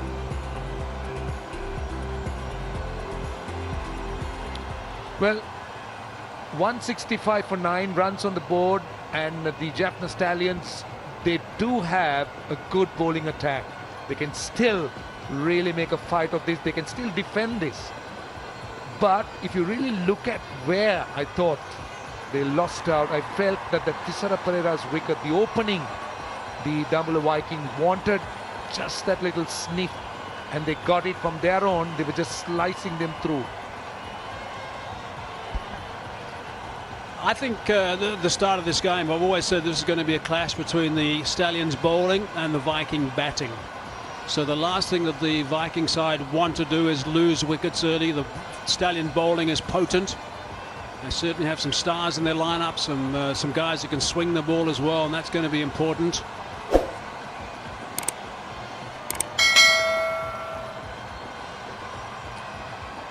I think we can tell from the way the Stallions are striding out at the moment that they are feeling pretty confident about things, and so they should be. Dick Weller's been in good form. Samit Patel has been sparkling as well. Russell Arons alongside me. Russ, what are your thoughts? Yeah, well, runs on the board key, 165, but from where the Jaffna Stallions were to get to this position, it's really deflating. Not for the Dambulla Viking though. They were brilliant in whatever they did. Samit Patel bowled well. He's opening the batting. Likes the ball coming on, the newer ball. Niroshan Dickwella is his partner, who has been in great nick. His confidence and game plan A-class. That's where Dickwella has been. It's a good strike rate. He makes it difficult for bowlers. So if you're going into the break, the way the innings ended, Dambulla Viking will be very confident and very pleased with themselves. Yeah, I think it's nicely poised. Don't write off the Jaffna Stallions. 165 may not look good or not look big. Yeah, I agree with Russell. They should have got a bit more, but they still, what I like about them is the bowling attack they have. Dambulla Viking, the fielding was good, the plans were good, and execution. But you got to say, with so many internationals in that middle order, not anyone getting to double figures, just raises eyebrows. Very disappointing in that sense. Yeah, exactly right. Exactly right, Russ. The ball was turning. Dhananjay De Silva is going to start proceedings. A little bit of purchase first up. That's worth taking another look. Dhananjay De Silva's first delivery. There was movement. It was not spin, it was a bit of swing. He bowled seam up. It was not off break, which he usually bowls first runs. Surprised that opening with spin. Generally it's Usman Khan Shinwari who charges in. With the left hand in, obviously thinking out of the box. Tisera Pereira wanting wickets. And Dhananjay De Silva is a very, very useful kind of bowler. It's got the alarm ball to start with. That certainly made batsmen think a little bit. Samit Patel has it moved through the air. I wonder what the seamers are going to do with it. A bit of swing on offer, perhaps. Diguella's been in really good form. Runs in the last 4 games. He's off the mark. Strong top order for the Dambulla Viking. The 2 openers. Then there's Angelo Pereira, who's been wonderful. Dasun Shanaka, even better. Ukul Taranga. That's the core of the Dambulla Viking batting. 3 of them have got more than 200. Dasun Shanaka, Angelo and now he's very confident because that again you saw that moment. Yes, the slow death. Samit Patel went across his stumps.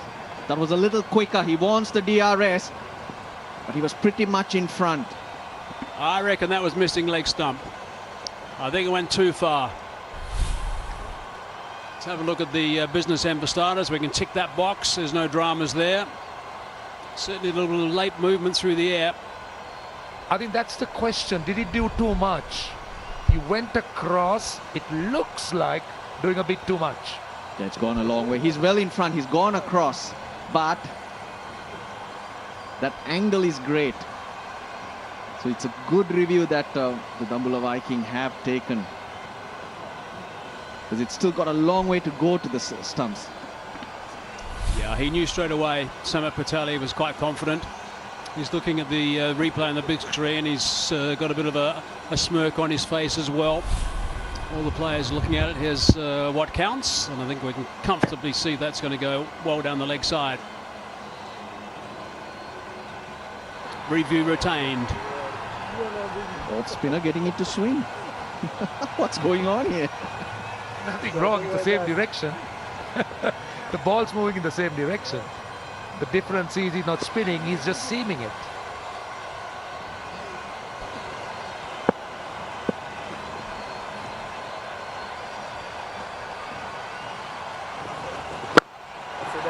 That's it. Last ball of the first over. Very crucial. Lyndon Hannibal's, of course, took a long time to have a look at that. The fact that he saw leg stump probably prompted him to give that out. That's gone the other way. That's found the outside edge. So the ball's been drifting in, and that one just drifted away a little bit. It's the end of the first over. 3 from it, 3 for none.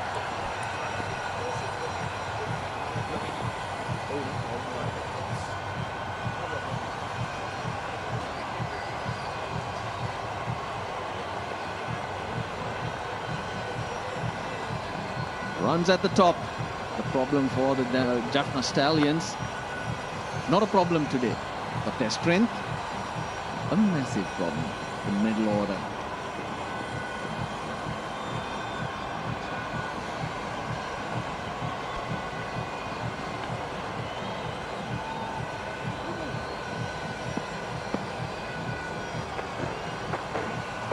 I think the point you made about the international stars in the middle and not contributing, that is obviously hurting this Jaffna Stallion side, because we all knew with the openers going 200, close to 200 looked a possibility. But again, I mean, it's easy on hindsight, but I felt those 2 quick wickets with Pereira and Asalanka, that was the key. This will be interesting to see how much he can swing the ball. A little bit of movement away. That's what he normally does to the right-handers. Suranga Lakmal. Interesting move as well. Suranga Lakmal with the new ball. He's good. The fact that they're holding back Usman Khan Shinwari. Great grip.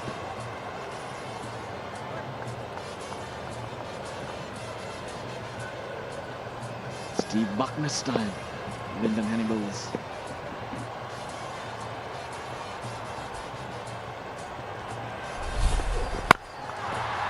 Oh, he's gone over the top. And that is a strong shot for 4. first real sign of attack from Samit Patel. There was some tentativeness earlier on in that first over, but a bit of pace on the ball. Samit Patel just hitting it on the up and over mid-on. He's decided to take a chance there. Suranga Lakmal getting a bit of movement with the slips, but Patel was going after it, gets a good piece of it. My 11 circle champion shot, just to put some pressure on the bowler. Slip disappears. And when you show that intent, the fielding team, they react. The bowler reacts. I wonder if he's decided here just to have a bit of a dart at this bowling. Try and get some quick runs. With a bit of luck, get 30 or 40 on the board and take a little bit of pressure off the rest of the guys to come. Get out of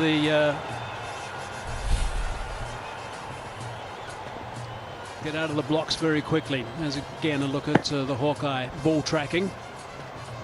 I think the giveaway, but Lyndon Hannibal really thought that it was hitting the stumps because Patel's front foot, it went across and then it moved.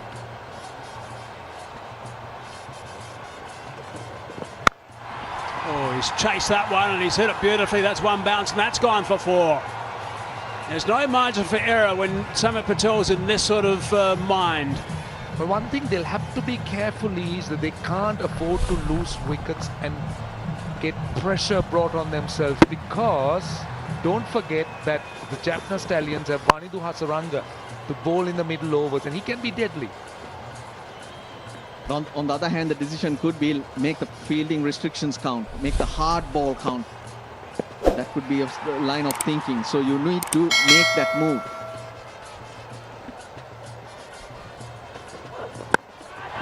Oh, this might be out.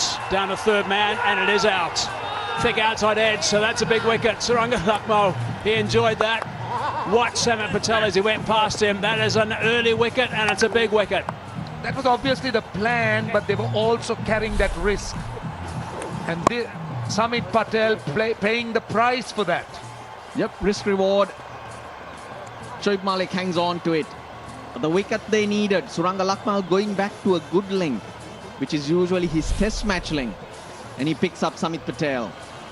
He's gone for 10. The Dambulla Viking, 11 for 1.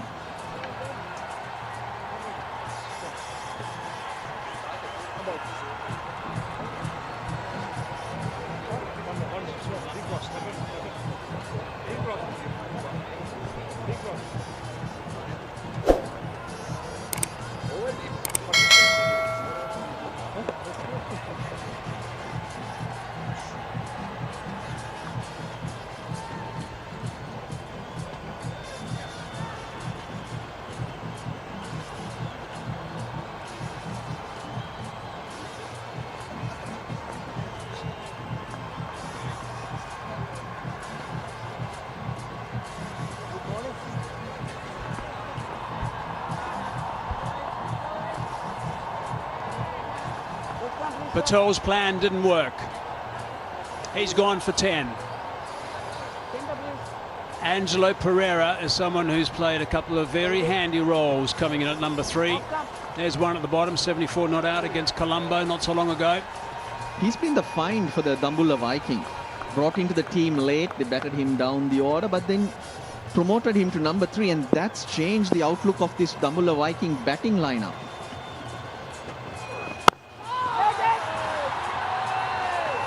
Now he went over the top. Suranga Lakmal changed his length, went for 4, 11 for 1.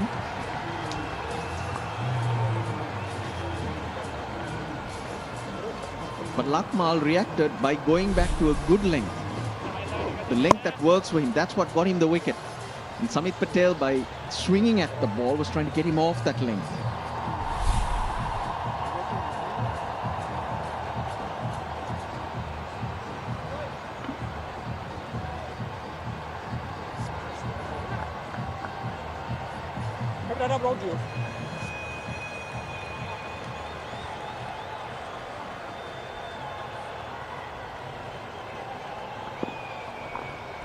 Two overs gone, 1 wicket down. De Silva continues. That time it swings in towards Digwella. So he's swinging the ball with his deliveries both ways. Another look at the wicket. This Amit Patel, we spoke about the risky carries. He was taking his chances. Yes, make use of it when the field restrictions are on. Look at Suranga Lakmal. A little mutter as well. Suranga Lakmal from these parts. From Debravava, that's where the hotel we are residing in is located. Same as Dhananjay De Silva, who hails from here but moved closer to Colombo as life went on. So they're playing for the North. Jaffna Stallions.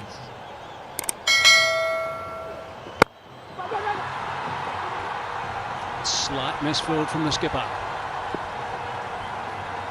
Well, the amount of dew that we've experienced during the league stages, we probably won't experience as much because we're starting an hour earlier. So there would be an effect. It's generally the last hour or so they struggle with. Interesting style of Dhananjay De Silva. Primarily an off-spinner, but he seemed to have developed a little bit of seam. Now, in case you're wondering, well, the Dambulla Viking, they're wearing a black armband. Well, there you are. I think you can just see that. Through extra cover, that's a boundary. Angelo Pereira. We've spoken about the type of form he's in, and that was indeed a mile 11 circle champion shot. He's bowled nicely so far, but this ball is getting a little bit wet. You can see the players have all got a rag on. They've all got an opportunity to dry the ball from time to time. So the grip is not going to be as good as he would like. So occasionally there's going to be the over-pitch delivery from time to time, and that's been drilled for 4. Yeah, that was the off break, and actually a freebie.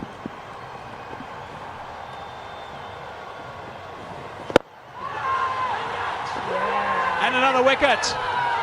The skipper's taken the catch this time. Gee, there's been some careless shots so far in this semi-final. That's another one we can mark down. Mind you, the batsmen are not going. Yeah, he's going now.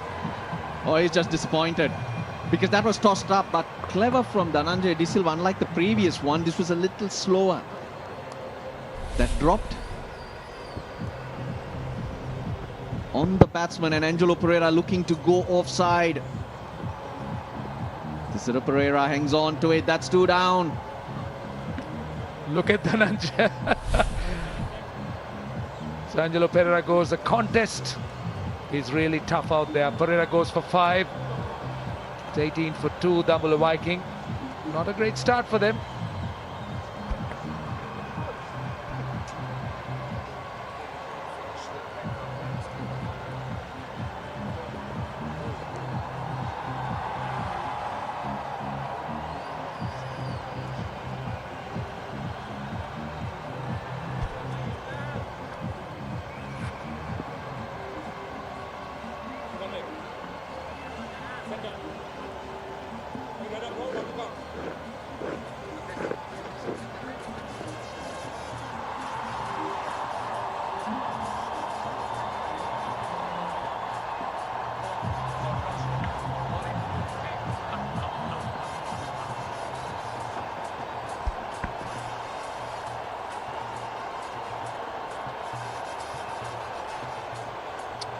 Dambulla Viking have got themselves in a spot of bother now.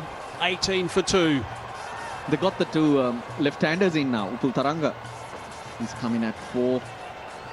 Would suit Dhananjay De Silva a lot more.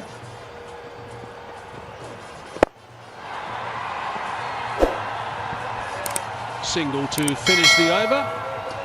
3 gone. 19 for 2 it is now.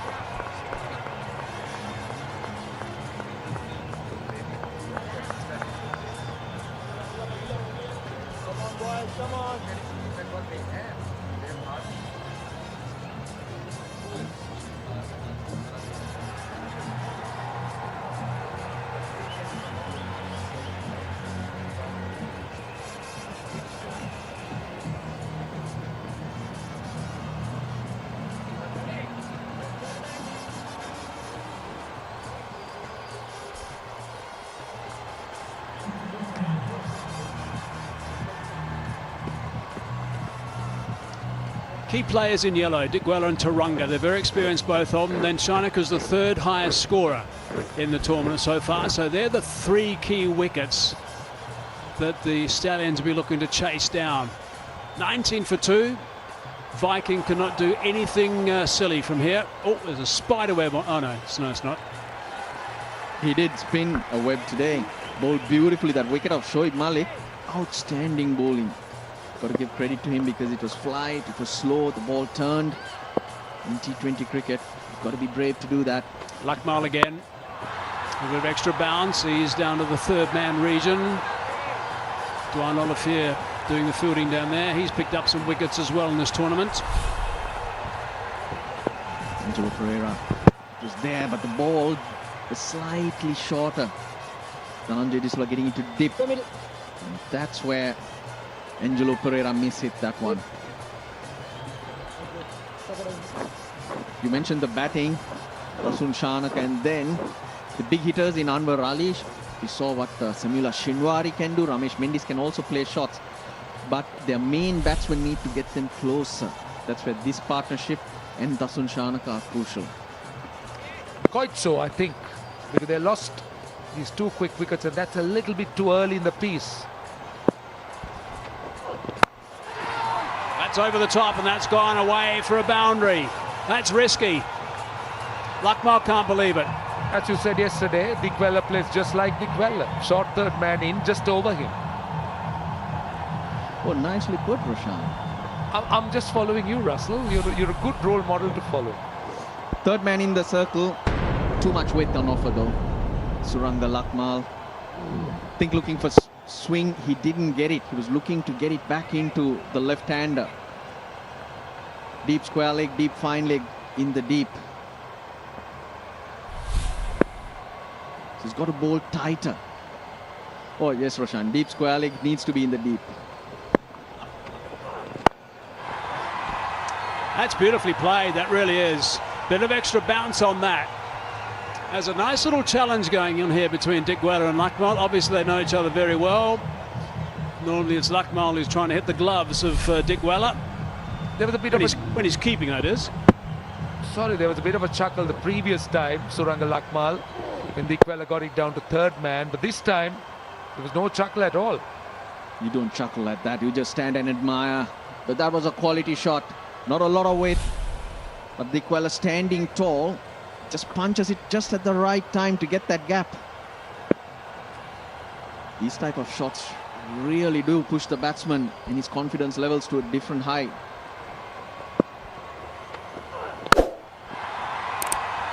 Hard drive, straight to the man at extra cover. Well, we were trying to tell you about this black armband. I wish we can show it to you on the Dambulla Viking. I think Upul Taranga has the black armband. And that's because Chamila Gamage, fast bowling coach, fortunately has lost his father. And that's Dambulla Vikings' way of showing their condolences.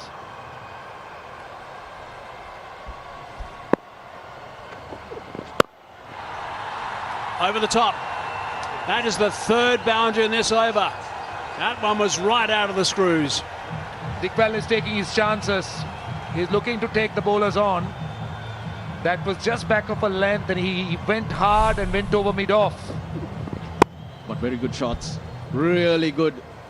Knew exactly what he was doing. Didn't try to hit too hard. He knew if he got it above the head or over mid-off, it was running away, and that's all he aimed at. Suranga Lakmal acknowledges a mile 11 circle champion shot there. So 13 runs off this over. Last ball. He doesn't need to do anything silly, Dikwela. Plays that well. Punch. And also retains the strike. So 14 off, 4 gone, 33 for 2 now.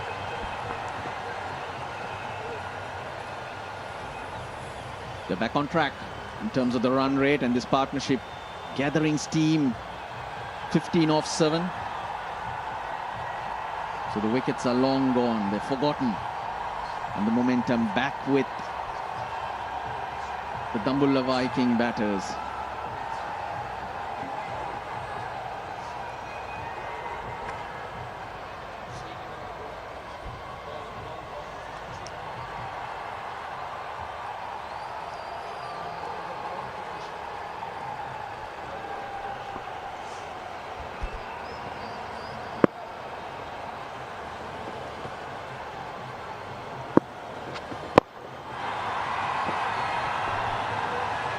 De Silva starting his third over.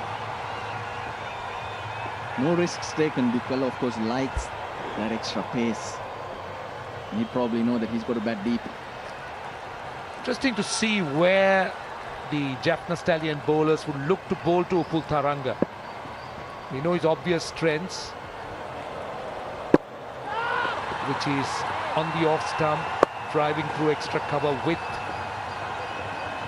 and to go square, but generally I think bowlers have started to bowl a bit straighter to Upul Tharanga. So let's see.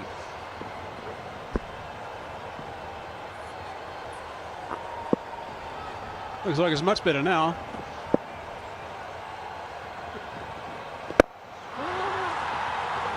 This has been quite clever, the way that De Silva's been bowling. Haven't seen too many offies. It's all been drifting around the place. Here's a look at the work that he's been doing. The blue ball boundary, just stepping and playing.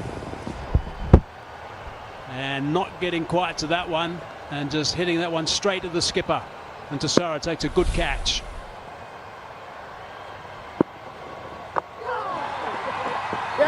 He's that around the corner, out of the blocks quickly, both of them, so safely through for one. Yeah, the towels are out, looks a little wet. Duan Olivier doing well to get down to that.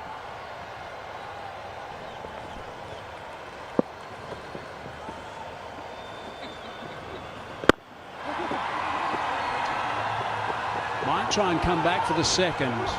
No, just the one.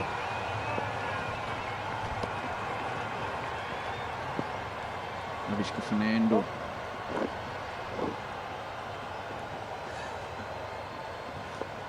They're doing it nicely, these two batsmen, not taking chances.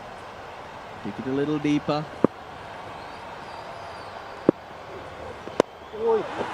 It's also been an interesting little spell so far from Dhananjaya De Silva. End of the over. Just 4 from that. That's good bowling. 5 gone, 37 for 2.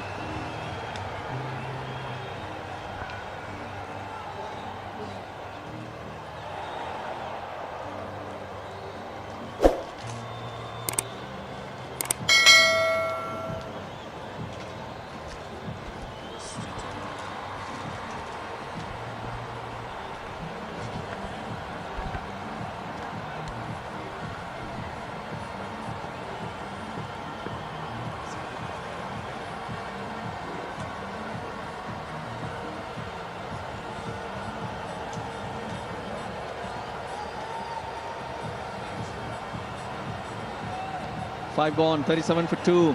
Needing another 129 off 90, the required rate.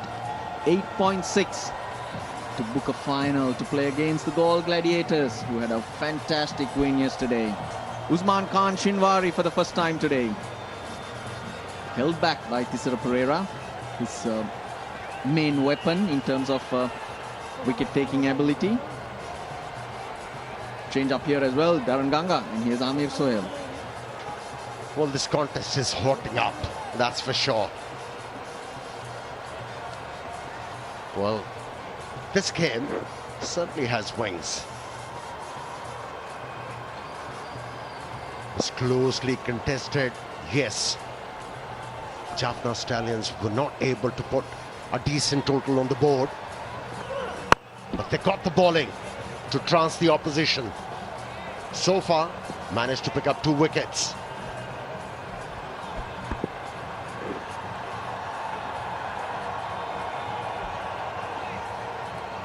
Members of the Governing Council of the Lanka Premier League. Board officials of SLC. President Shami Silva, Chief CEO Ashley De Silva, Ravin Vikramaratne Lasanta Vikramasinghe, Jansi Dharmadas and Mohan De Silva. Household names in cricket here in Sri Lanka.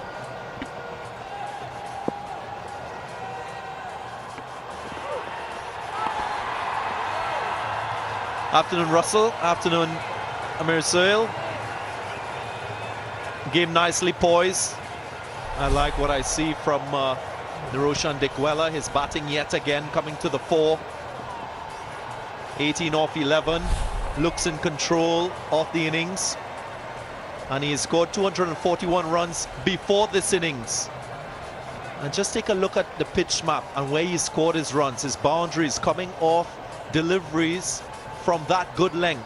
Strike rate of 177. So that's something for bowlers to take into account. You can go short, you can use the Yorker to contain him, but if you bowl good lengths, as a good batsman, he can score. Very few players can do that. Get a slip in, captain. You've got your strike bowler on. The previous delivery was an evidence that he's getting the ball to wobble around. He's beaten the batsman, left-handed batsman, twice. Jaffna Stallions need wickets. There he comes. Well, not away Shah, who's coach of the Dambulla Viking. The slips in.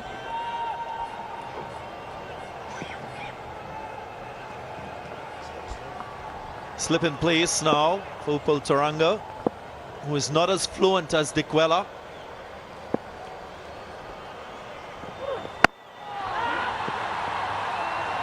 Was looking for the single, sent back, pressure building. The ball is heading on to the batsman with a bit of deviation.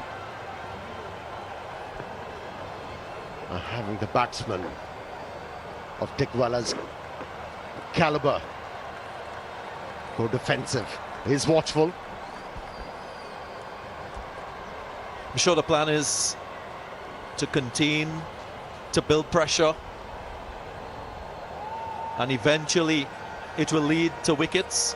This man on screen, he's going to be crucial for Dambulla Viking. If he bats deep in this innings, he'll make this 165 look like a very low total.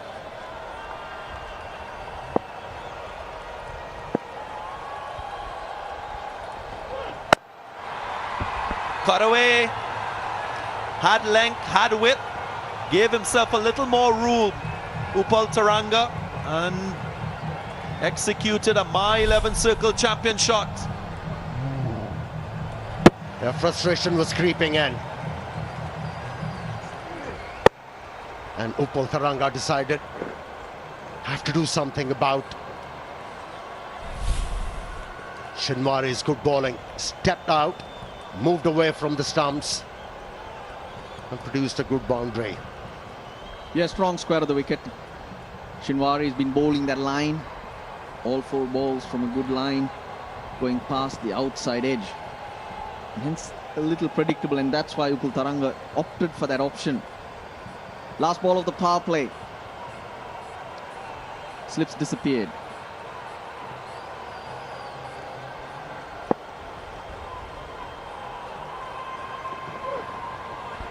Goes short. Dot delivery to end the over. 41 for 2.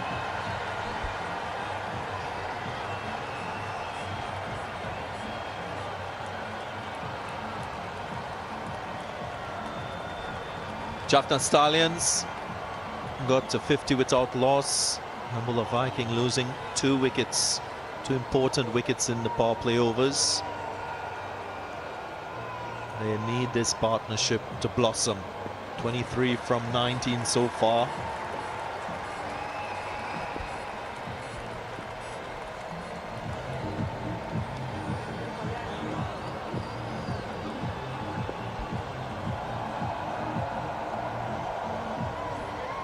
End of the power play.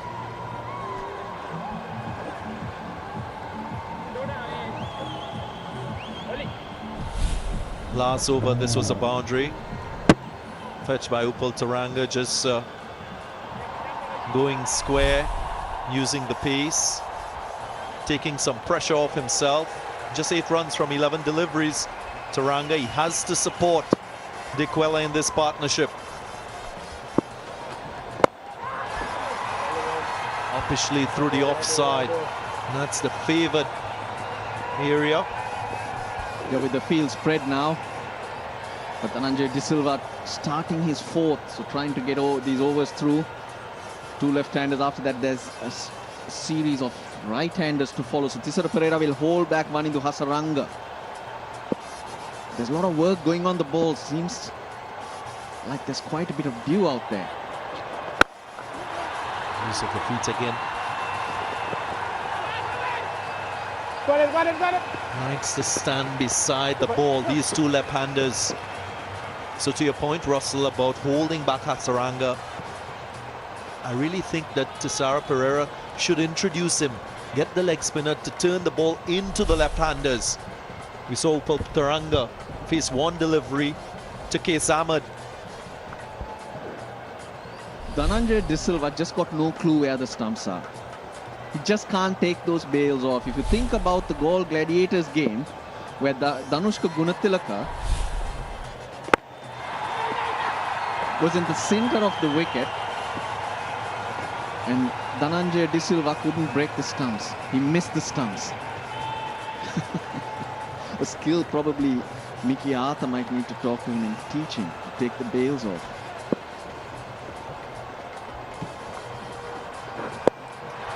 Some tuner offer. I think this is crucial for them to break this partnership, get deeper into this innings. Hence, your strike bowler should be introduced to make an impact, not let the game get away from you. I totally agree. Have a look. You're right. He has to learn that. No, you've got to pick up wickets. These are two high-class batsmen. And if you allow them to spend some time at the crease and get adjusted to the pace and bounce, and that's what they can do. Yeah, De Quella in particular likes to use his feet, and just take a look at the areas that he's hitting, straight or through that extra cover region. And so the bowler bowling into him will prompt him to do something different. There he goes again. That's his pet shot. My 11 circle champion shot to end the over. 49 for 2.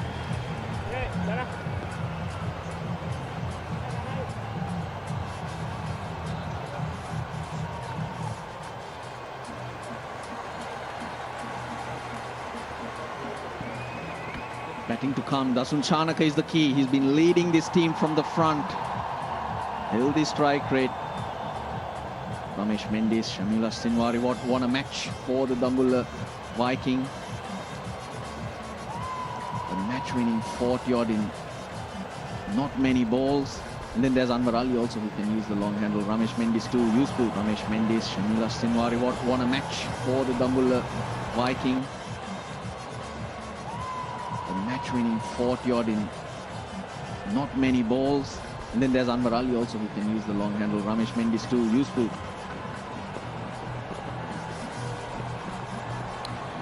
Good batting options to come. The captain, Dasun Chanaka. Ramesh Mendes as well. Brought back into the side, one of the two changes. Shinwari, who is also capable of scoring runs. Evidence of De Quella's strengths as a batsman. We mentioned it earlier.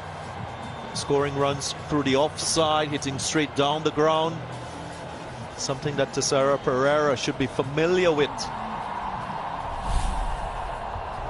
He likes to play in the V, and that's his pet shot. Inside out, over extra cover. He's not afraid to use his feet. Every time he aims for that area, he executes them well. Shoaib Malik has been opted for. Bowls off spin. The fact about Niroshan De Quella which stands out for me is he doesn't take the fielder on. He hits the ball to space. If you saw that last shot, even hit the top of the fielder, there's no one behind. He's not taking fielders on in the deep and trying to clear them. That's his strength. He's a timer of the ball, not a batsman who powers it. That's what really sticks out. Yeah, to play inside-out stroke, you need to involve your wrists. Oh, stumping missed. And a no ball. It's all happening. Important to watch the line that Shoaib Malik is bowling. Very straight line. into the left-handers, taking away their arms. But the Cardinals skin overstepping, allowing the opposition a free hit. That's really bad. Yeah, but if it was a no ball, he wouldn't have been out if Johnson Charles did take that. Yes, he's over. Is this the breather that the Dambulla Viking wanted? A free hit. They got to 50. The Queller's on strike. Oh dear, oh dear. It's moments like this in a tight game that just turn it on its head. Field can change because the batsman crossed. Right, is it going to be a big swing to leg?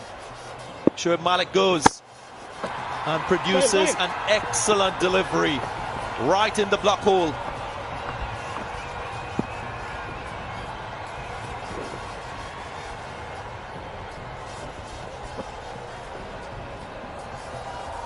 Still holding back Hasaranga.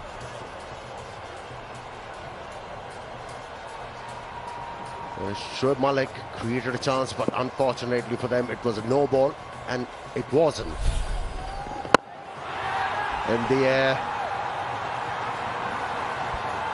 Not carrying to Avishka Fernando. But the fact you got to note about the Smith stumping is, yes, Charles would be disappointed he couldn't affect that.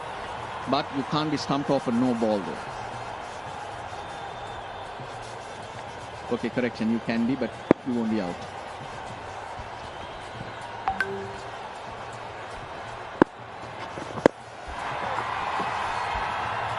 Well, there was an option for the wicketkeeper. Take the bails off and then get the stumps out.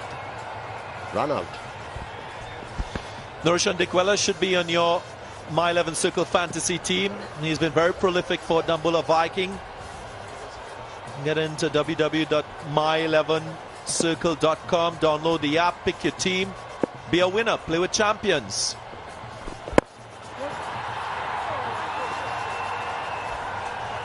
Very good over so far from Shoaib Malik, showing guile, showing control with his lengths.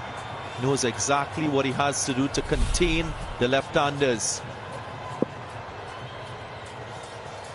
Opportunity for a run out.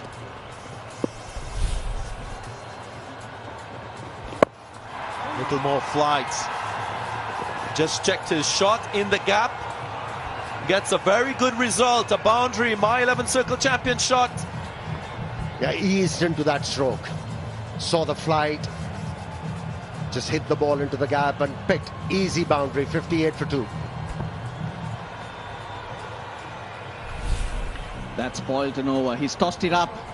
Upul Taranga is very good on the offside, just like the Queller. He likes it. Look at how well he plays that, and the ball flies, skidding off the outfield. Hold it slower. Paid the price. 9 off that.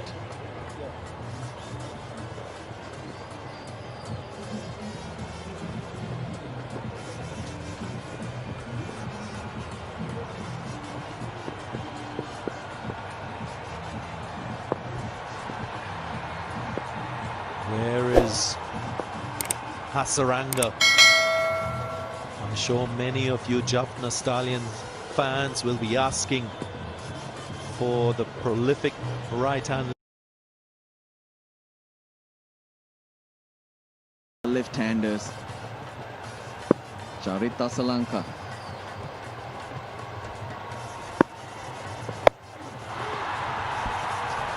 reverse sweep. Executes it well. Off the middle of the bat, just beats the field at point. Races away for My 11 Circle champion shot. This strategy is not working for the captain. Operating through off spinners. Yes, there are 2 left-handed batsmen out there. Reverse sweep. But it doesn't mean that you cannot introduce a leg spinner.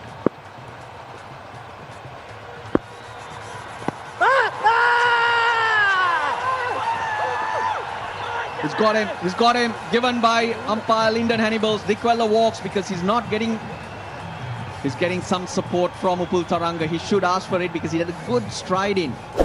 No, he's gone. Oh, he's put it. He's finally decided to ask for the review. He's taking a chance here. Hit him low on the pad. Now, did he get outside the line of off stump? Because he gets a good stride in. Yeah, Dickwella was walking into the stroke. Have a look. Came down.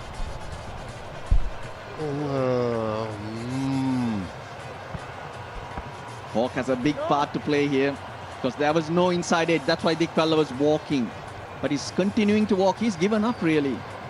Niroshan Dickwella. Interesting to note that he's playing and was looking to play through the onside. We spoke about his strength through the offside. Maybe a chink in his armor. Going across the line, the angle. Bang on. Ticking all the boxes. So good decision by the umpire. He will just have to reconfirm his initial decision. And the prolific Niroshan Dickwella has to go. He's gone for 29. It's 62 for 3 now. A lot would have been expected from Dickwella. Had a very good partnership with Upal Taranga. And now we will have a strategic timeout.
That's Shanika, captain of Dambulla Viking. 44-run partnership broken between Taranga and Dickwella. Gee, didn't he that well, Niroshan Dickwella. That's a big one for the Jaffna Stallions. And Charita Salanka, off-spinner. Off-spin from both ends working. Now Jutsi Hasaranga introduced soon. He looks to go onside, the ball keeping low and skidding on. They've lost the review as well. With this partnership, massive for Dambulla Viking. Yeah, that was a big strike. Getting rid of man in form, Dickwella. All eyes on Upal Taranga now.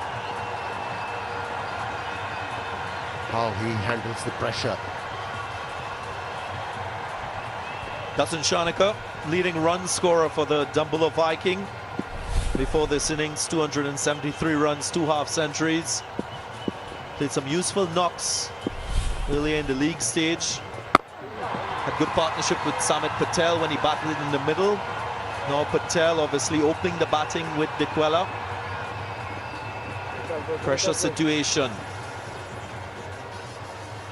2 experienced players. They will need to absorb this pressure and forge another partnership.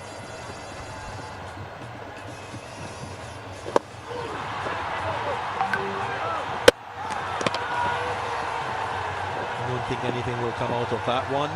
He still goes up. The umpire just double checking of the last delivery of the over. Well in. 7 and a wicket for Charita Salanka. I'm sure that experiment will end now. 9 gone, 9 overs gone. 68 for 3. That's where it stays. 65 for 3, correction.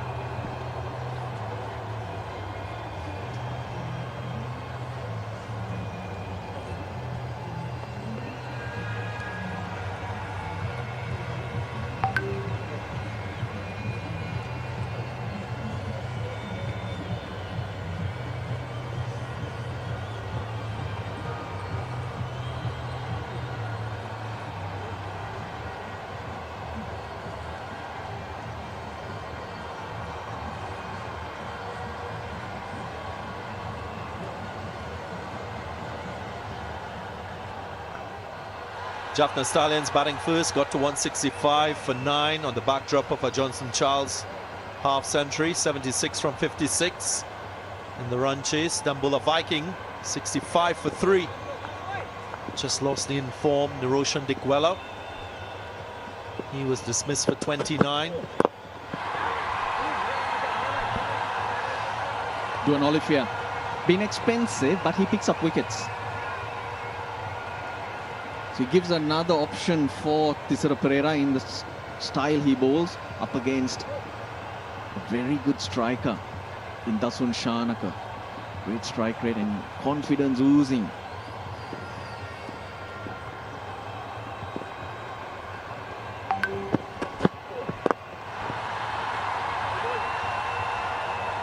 These two will just want to buy some time out in the middle.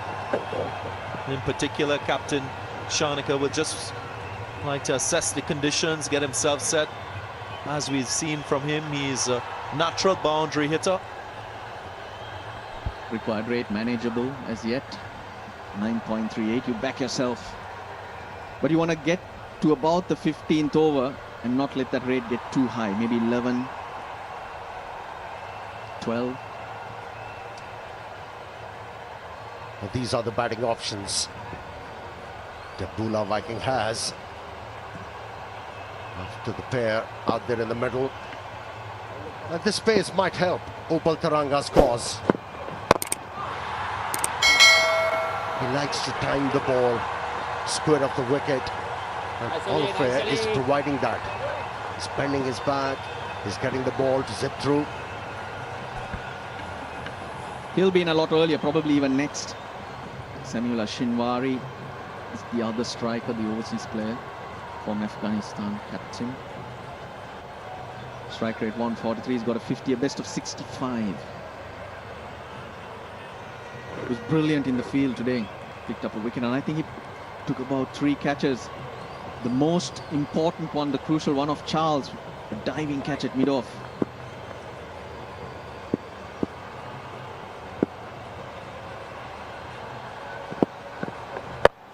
Pulled away, pulled away. Diving. Was it put down? Was it short? We'll have to watch this one again. Not short of effort at all by Hasaranga. But is there a problem? Is there a problem? Has he done some damage to himself? Of course, it's not his bowling hand. But great effort. He had a long way to go. Got there. Just short. He looks all right. He's up even though showed a little discomfort with his fingers. Saved his side a couple runs. Short again. Taranga trying to make room, not showing that onside option in his game. Got the breakthrough, Avishka Fernando, who was motoring along. Then he took a few catches. Very good in the field. Tisera Pereira, that was a crucial one, but probably the easiest he got. But this at a vital time. And that's what helped the Dambulla Viking restrict the Stallions to 165. 10 gone, 68 for 3.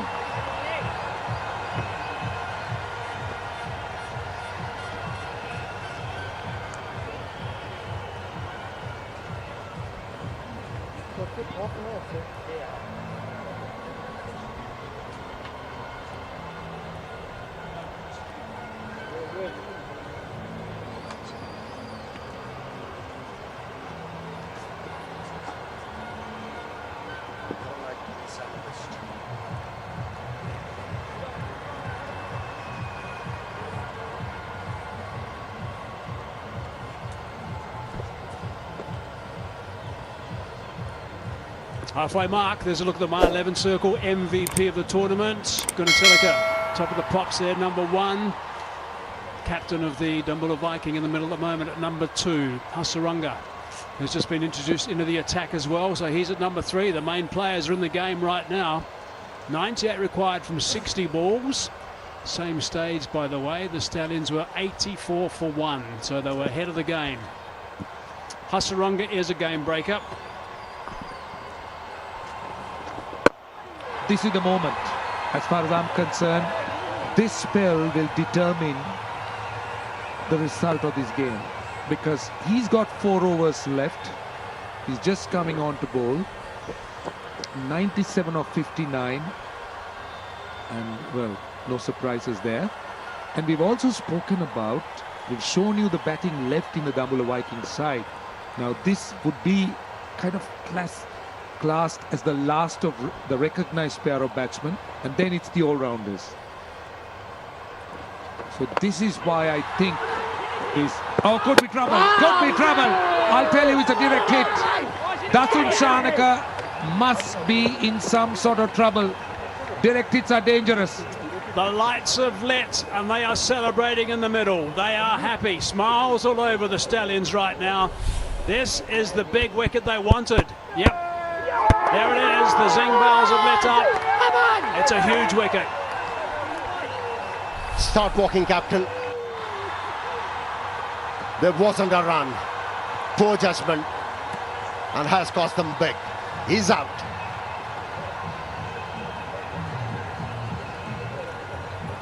And Dambulla Viking, they're in serious trouble.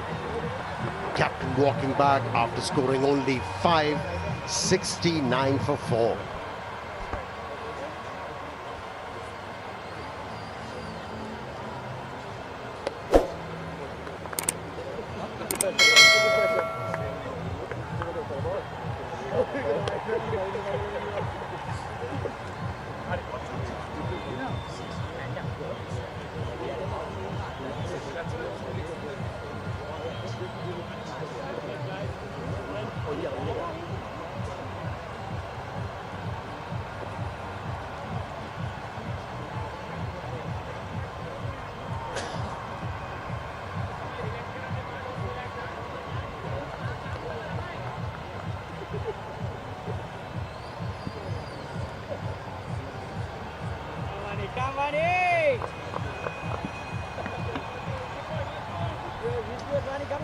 Snapper has been very busy. That is a lovely shot as well.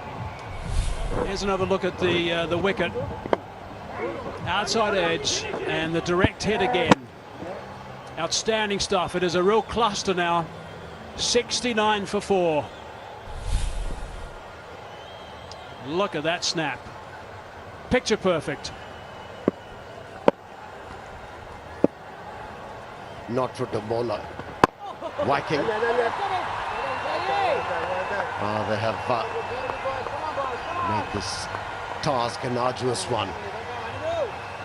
Chasing 165, they lost 4 wickets, and he's the man, Samula Shinwari. He's got the ability to avert any situation with his ability to score runs at his will, starting off in a grand fashion. But how critical is this? Brilliant piece of fielding by Shinwari, direct hit. Yes, that tells you a story. He knows it. Dasun Shanaka has bailed him out a few times. And he's got to go. That's a big moment in this game.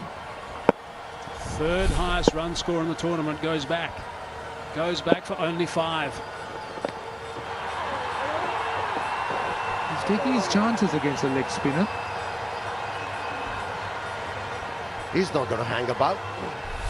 He's made a statement. Well, the ball was travelling so fast, there wasn't a run. It cost them big. That's close, that's close, that's close. Give him. They don't have a review. He's asking for it, but there is no review. I don't think he has. There is no review. But Iqbal used it. So he's got to go. So this is what I was talking about. This is what Wanindu Hasaranga could do. Create pressure. And, well, the Dambulla Viking in serious trouble. I don't think a review would have been any help either, by the way, even if he did have one. Hasaranga's got the ball, he's in the game, he's got 1 for 5, he's causing uncertainty in the middle. That's what he's so good at. Smiles around now from the Stallions. See, these collapses are quite extraordinary that we're seeing today. Shinwari now goes for 4, 73 for 5.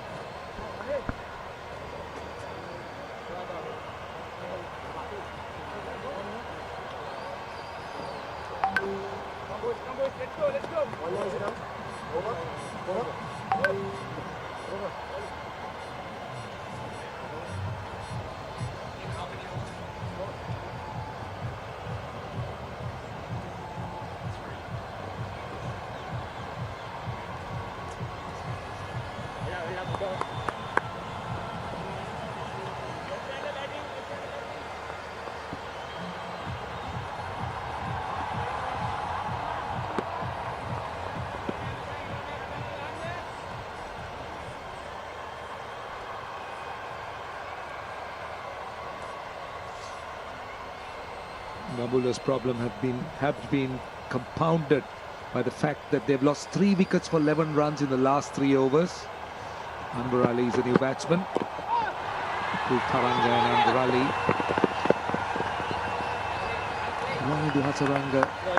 What a star he's turning out to be. Every time he comes on, you can count on him. This is Shinwari. Impact was the umpire's call, so there was no problem.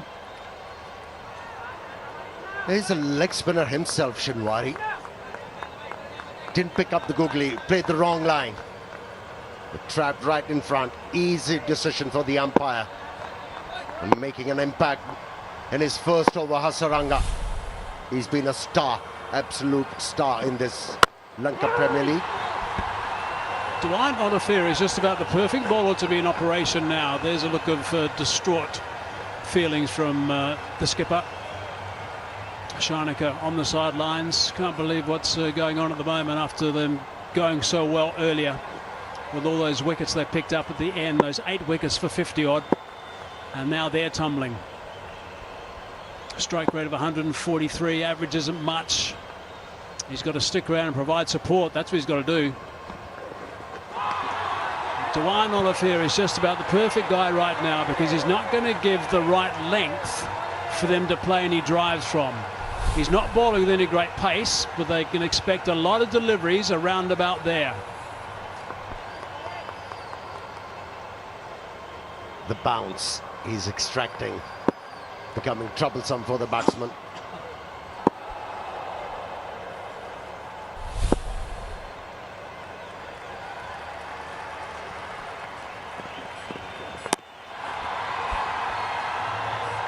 with every dot ball. Obviously that run rate is going to climb. Now it's close to 11 runs and over. And the fact that just 5 wickets left, Dasun Shanaka, he was a man that pretty unfortunate, done by a direct hit. And that was the critical turning point of the game. You just saw that on the big screen too. You know what's quite mysterious about that run out? He was running flat out from the moment the ball hit the bat because he wanted to get down the other end, and he still got run out. That's how good the fielding was. Yeah, he needed to dive. He needed to.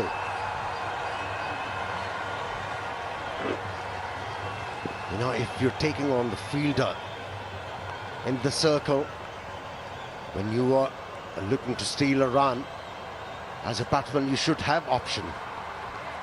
We saw Kusal Pereira diving in to regain his territory so many times. That's a wide.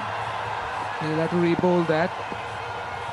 But I think the Jaffna Stallions have done brilliantly the way they have bowled to Taranga.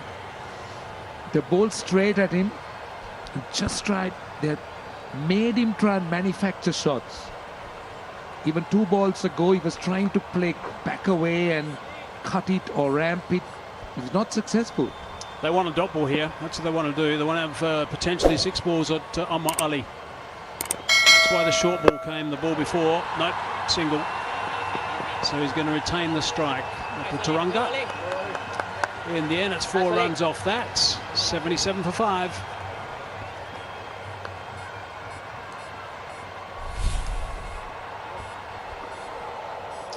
Another look at that terrific throw. Bang on target. Love those zing bails.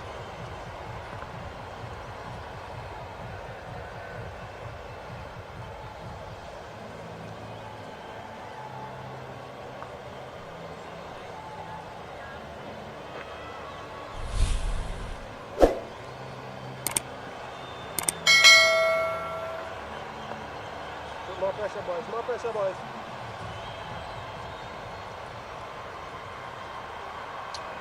He's disappointed, naturally. Oh my goodness, what a brilliant googly that was. Upul Taranga was completely deceived.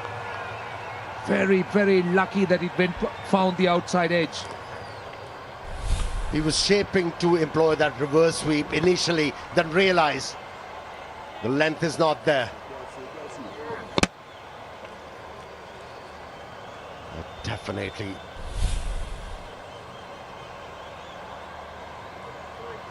Jaffna Stallions, they are high in confidence now, having picked up 5 wickets.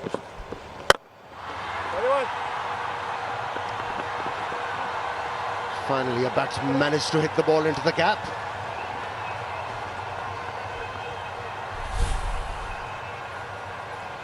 Another look at this outstanding throw to get rid of the 3rd highest run scorer in the tournament so far, and the captain of Dambulla Viking, Dasun Shanaka. There he is in the bottom left of screen, starting his stride towards the change room.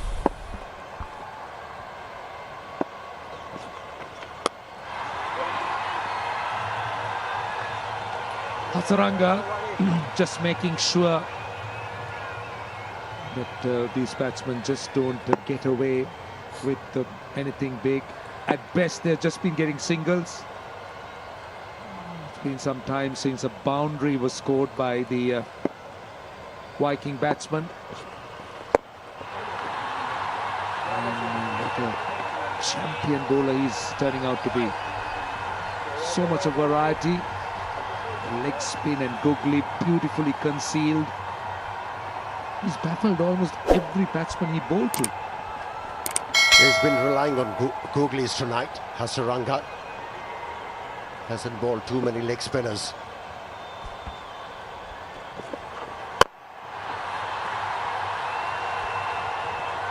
Another googly. Unbelievable that his economy rate has been just over 5 throughout the entire tournament, Hasaranga. He's now got the wet ball to deal with, and that doesn't seem to be concerning him too much.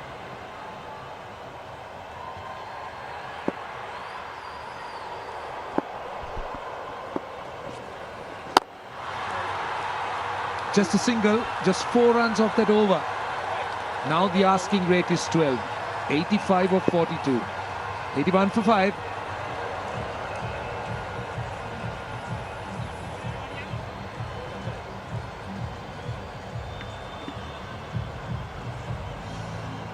Well, this is what Vanidu Hasaranga has achieved. And there is also Quez Ahmed, Angelo Matthews. Look at the economy rate. Under 6 runs and over. And he's got wickets for his team. That's what makes him so special. 14 wickets for him so far.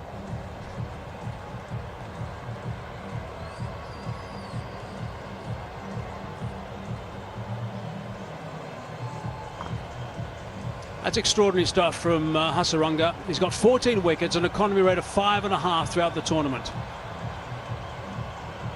Absolutely amazing. I'm trying to work out now how the Viking side can stay in this. They need a little cameo from someone.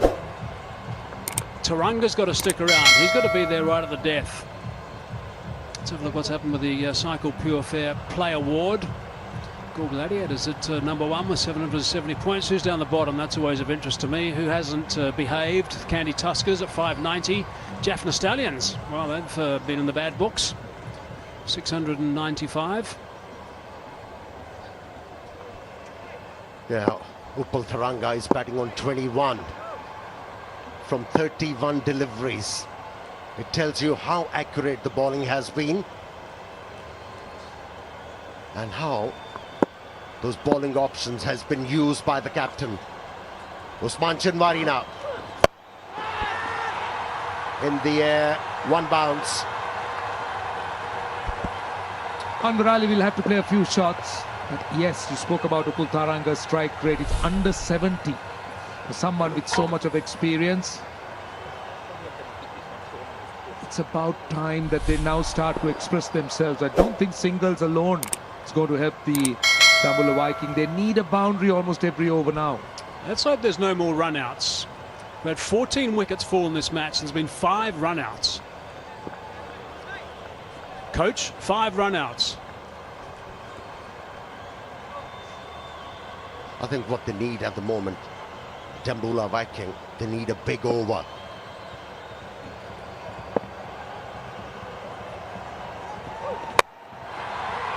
And plenty of shots like those. Finally, an elusive boundary for Dambulla Viking.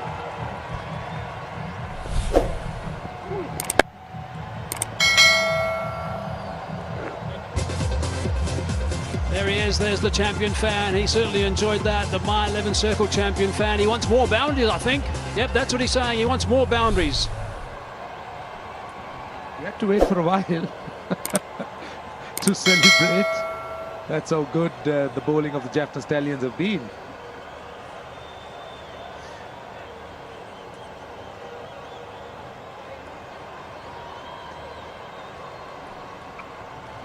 Surely he's the man who could actually bring his side back into the game. He's got the skills, he's got the ability. Upal Tharanga got the experience. He has to employ that.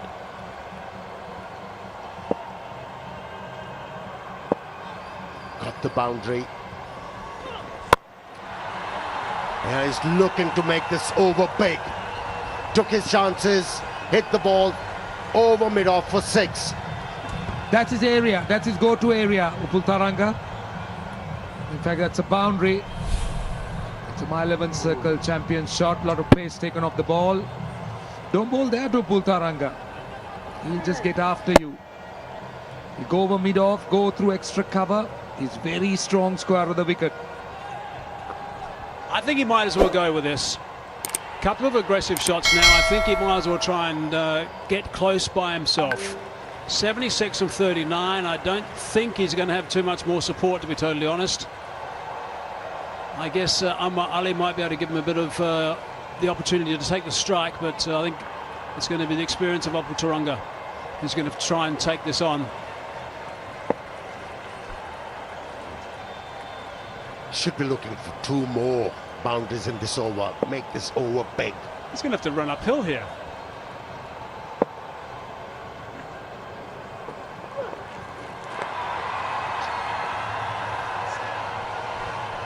I think that was an opportunity. Fine leg inside the circle. Opultaranga clearly missing out. And he knows it. He's livid with himself.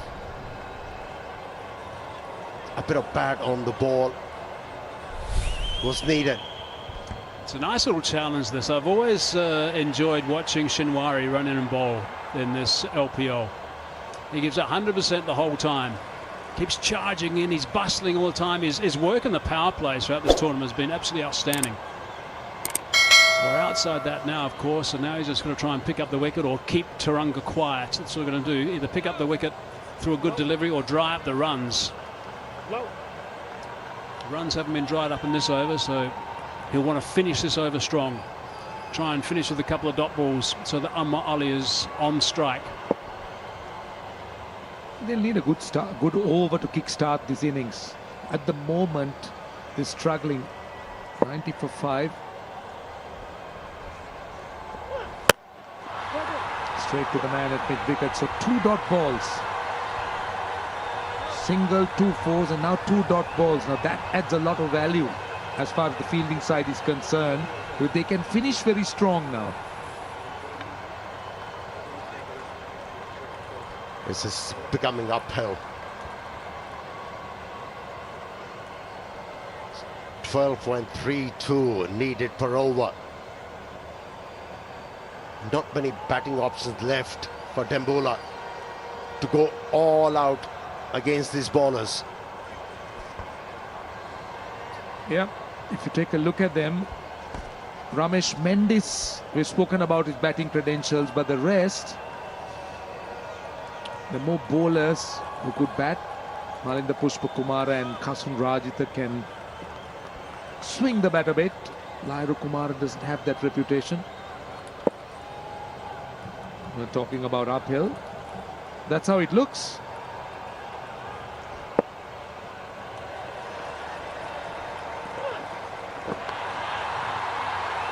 Will that be a wide? It's not. So 3 dot balls to end that over.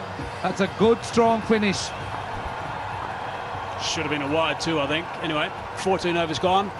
90 for 5 it is.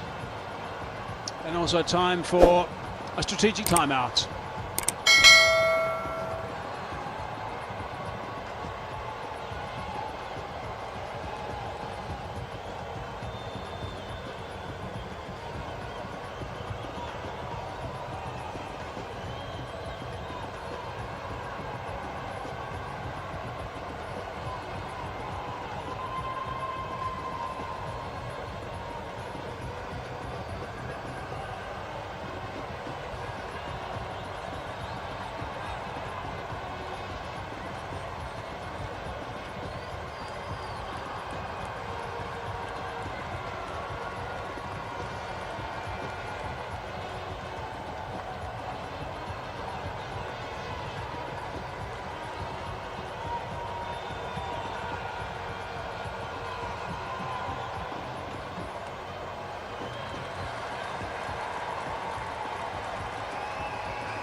90 for 5. The requirement 76 of 36. And this man has 2 more overs. And he's going at under 5 runs and over at the moment. I'm not sure whether the batsman is more interested in surviving against him than really looking for runs. This is their chance to get right into this tail. Inside edge onto the pad. Showing the bat. Letting everyone know that there was a little bit of inside edge, but he won't be able to pick this, I don't think, from Hasaranga. Just the single. Brings Taranga back on strike. Well, I'm sure you have Vanidhu Hasaranga in your fantasy team. If you haven't downloaded the app, try and do it fast, because you can play with the champions. Start picking your team. I'm sure most of you would have been wanting to pick Vanidhu Hasaranga in that team because he's been a true champion.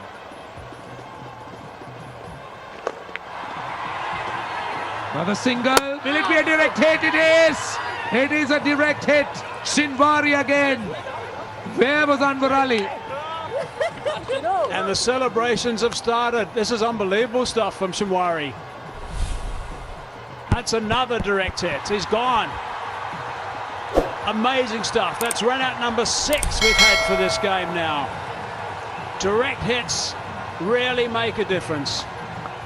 That is out as well. Watch the way he attacks this. This is just brilliant fielding. No single there, but he had to get the direct hit to get it. It's almost a carbon copy of the previous run out he affected. The Shinwari is red hot in that region.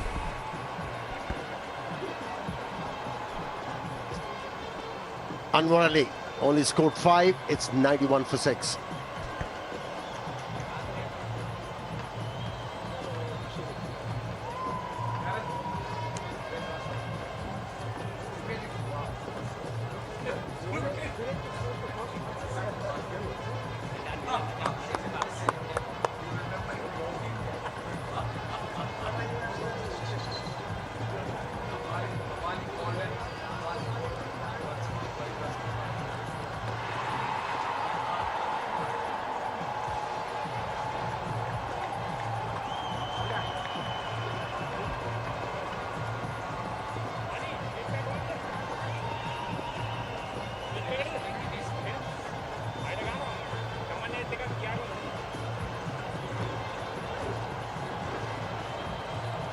.91 for 6, Ramesh Mendis. He's a new batsman. Vanidhu Hasaranga has been just so tough to read. This is Ramesh Mendis's record in his short T20 career. He's got a best of 72. It's worth taking another look at that run out, because Shinwari has been a great marksman today. He's hit the stumps thrice, and twice he scored, got those wickets. This is another one to his left, which is his strong side, but he still had to make sure that he strikes it. Well, it's part of the planning. You identify which fielders you're going to take on. Dambulla Viking not learning. That's a good stroke. Just backed away from the stumps. Picked the googly up early and played his signature shot. Upal Taranga, my 11th circle, champion shot that was.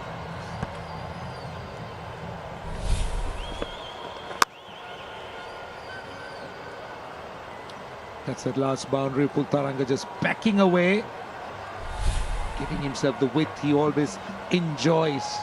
Scores so much of runs through point and behind point.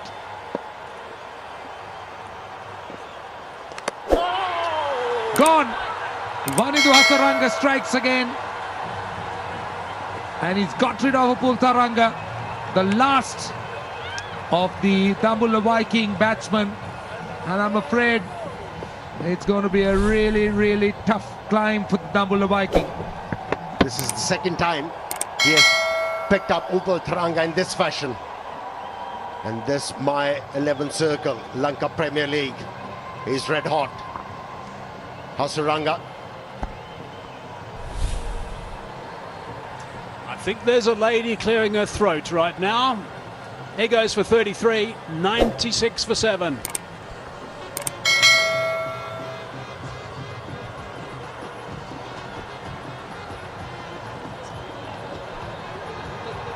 Captain's face certainly tells a story. What a disappointment for him.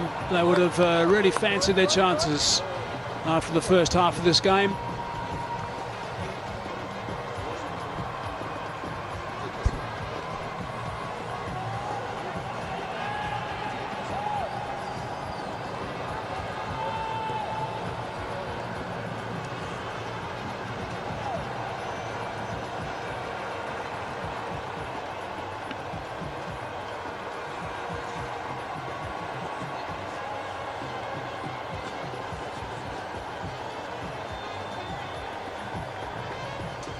"15 overs gone, 96 for 7 is the same stage the Stallions were 130 for 4.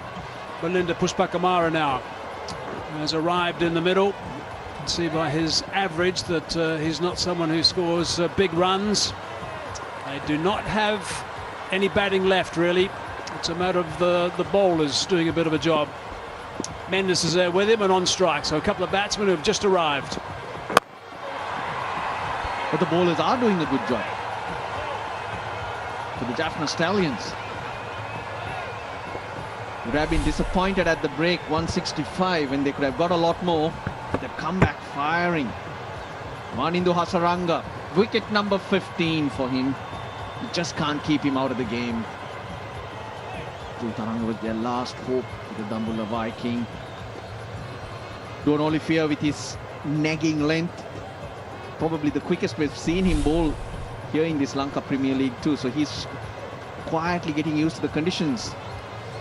It's amazing really, because Olivier, when I see him bowl, I'm used to seeing him bowling about 150 k's per hour. He's been nudging towards 135 from time to time. That one's hitting the bat quite hard.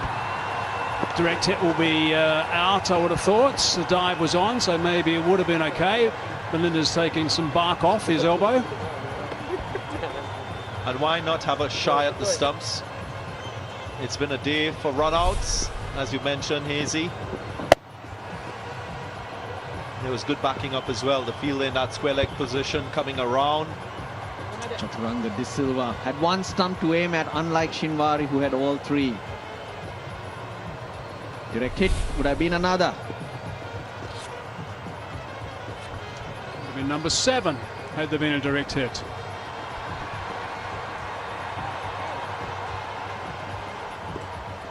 The thing about Olivier is that he is bowling the interesting length, the length that's hard to get away. His line has been really strong as well. Always there and thereabouts. That's hitting the bat quite hard. Single taken.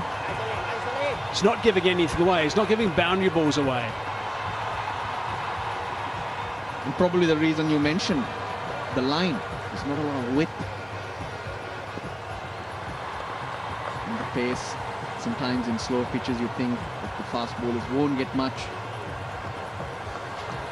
But for batsmen to get used to it, used to the pace and play off shots, is also a difficult proposition.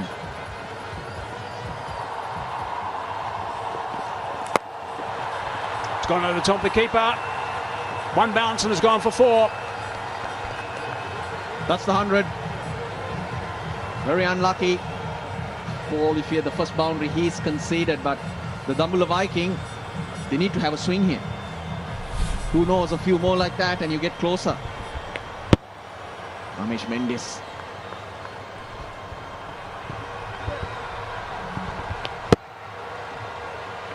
My 11 circle champion shot. No fielders behind the keeper.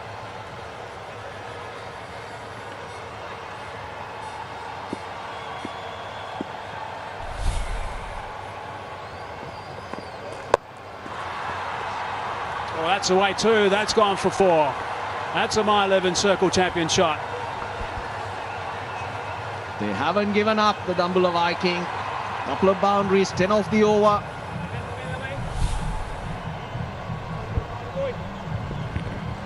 Trying to keep it tight, but didn't get it to bounce. Olivier can't afford that. Just skimmed away. raced across the boundary with the dew just quickening the outfield. If the ball is in the gap, it will race away, as we just saw. 2 boundaries in the over. Still 1 delivery left. That's a nice shot. There is a sweeper out there just behind square. That's Hasaranga, who's always in the game. So that's a very good over for the Viking. 12 runs coming from it. 108 for 7. They got 12, but still not up to the required rate. That's how difficult this ask is. 165 for 9. Proving to be a challenging total here. 58 more required of 24 for the Dambulla Viking.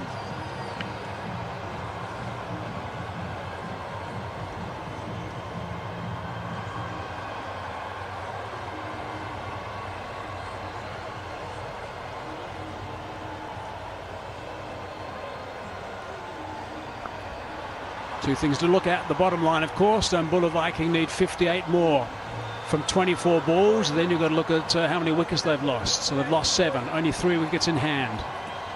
Therefore, it means that Mendes and Malinga have got to go deep.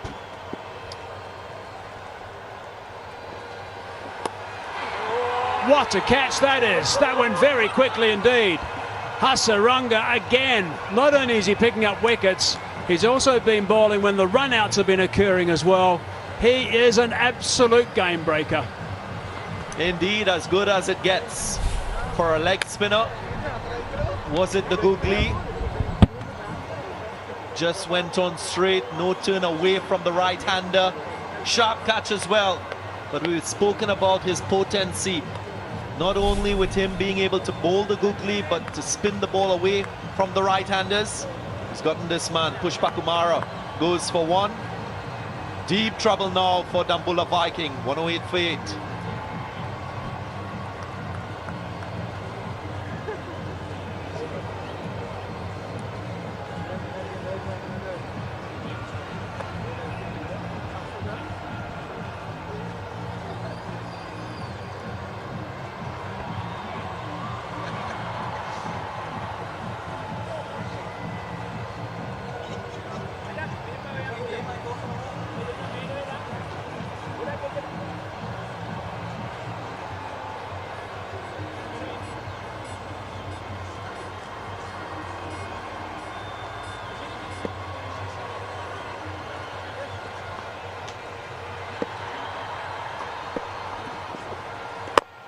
He's kept that out. He's kept it out.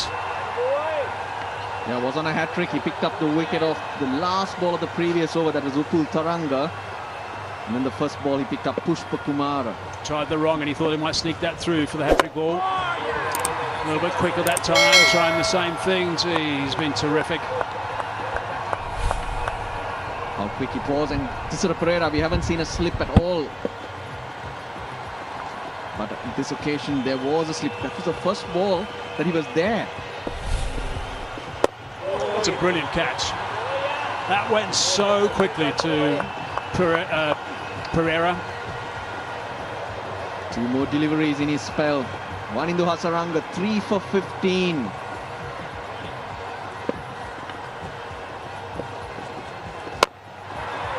Hard onto his foot. No wonder he's smiling.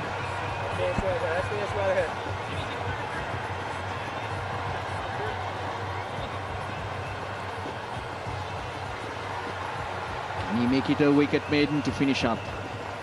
Tisara Pereira not even used himself with the ball. Yes, it is. 4 overs, 3 for 15 from the champion. Second maiden in the tournament, 108 for 8.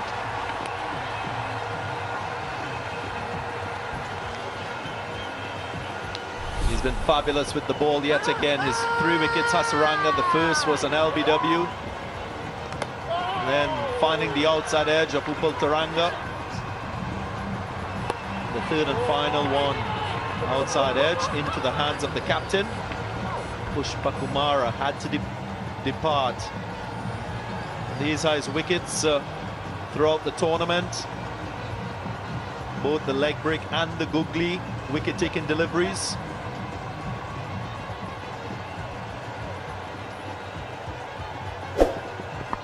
"16 wickets for the tournament now for Hasaranga, and he isn't finished yet. Looks like he's going to have one more game to show us his wares. Economy rate will drop to probably just a fraction over 5 now to the over. Magnificent stuff from him. Olivier. Oh, that's clunked. Has it gone high enough? Yes, it has gone high. It's going to be a great catch if it's taken. It's not taken. In the end, it has gone for 4 runs. That was in the air for a long, long time. I think it went to South Africa and came back. Avishka Fernando looked like he had it, then he lost it. Had it. But finally, it ends up being a mile 11 circle champion shot. He gave the impression that he was under the ball, then at the last minute had to make the adjustment to move closer to the boundary. Looked awful.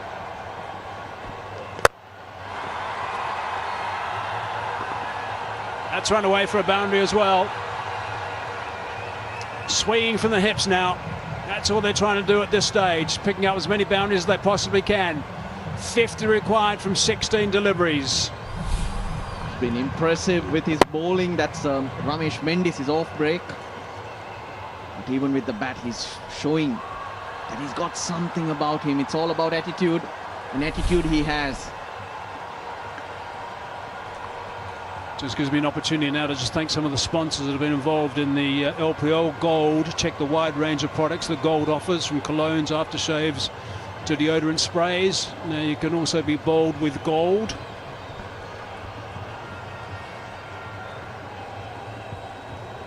Fine leg goes out. Mid on now up. We hit that one high. That's gone all the way for 6. Scattering the ground staff. 6 runs there. This is now developing into a very big over. 14 from it and halfway through it only. Yeah, length. And he's becoming very predictable in terms of what he's bowling. Probably need to make the adjustment, get a little bit fuller, maybe up for using his Yorker. But this is too easy for Ramesh Mendis. Just needs to get enough bat on this one. The swivel takes it over the boundary line. Enough was a top edge. Just flies. And so did the ground staff. Another sponsor, Duraz, Sri Lanka's best online shopping app. If it's shopping, it's Duraz.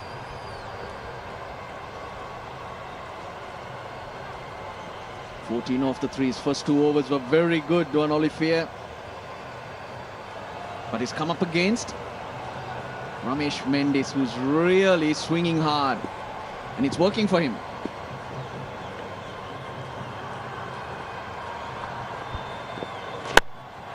That's a fuller delivery. This might be out. It is out. Simwari in the game again. Couple of run outs. Now he's taken a catch. Olivier adds to his wickets column with a delivery that's pitched up. That's what we've been asking for. He made the adjustment. Ramesh Mendis was probably expecting another short delivery. Wasn't in position. Didn't get it off the middle of the bat. And they strike again. There's no stopping this Jaffna Stallions team. Another man goes down for the Dambulla Viking. This time, Ramesh Mendis for 26. 122 for 9.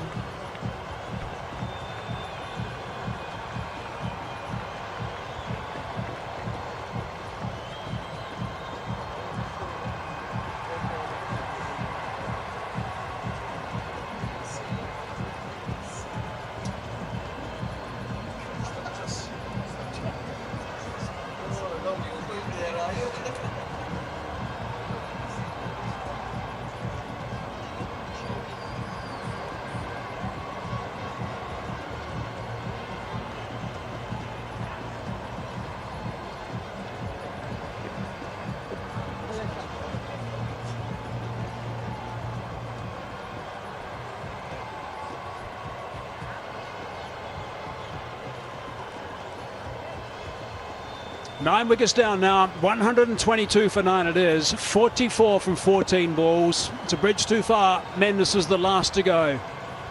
Regita. Hard down the ground. Oh, he's done it again. He has lit up those stumps yet again. This is quite extraordinary. His teammates are having a great time with these throws. Yes, it's going upstairs now, and he reckons that might be out again. Tissera is excited, but not the other square of the wicket. But it's from that same area that he's been hitting the stumps, Shinwari. They settle down. They don't think that's out. I can tell by the body language.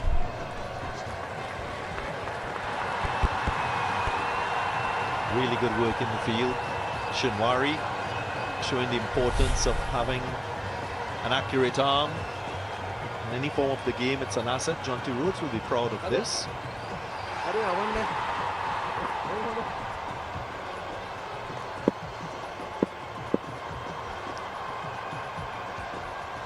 Last ball of the over.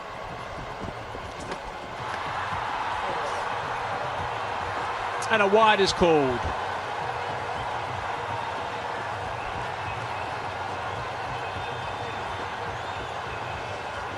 That was quick, well directed. But umpire Hannibal from square leg reckons it was Zulbab. Yeah, they were close. They'd done well in the field and thought they had a chance at 165. But it's gotten harder with the bat. Expression says it all. Yep, the captain, Shanika, did a really good job in the latter part of the innings when they bowled to pull things back. It's another wide.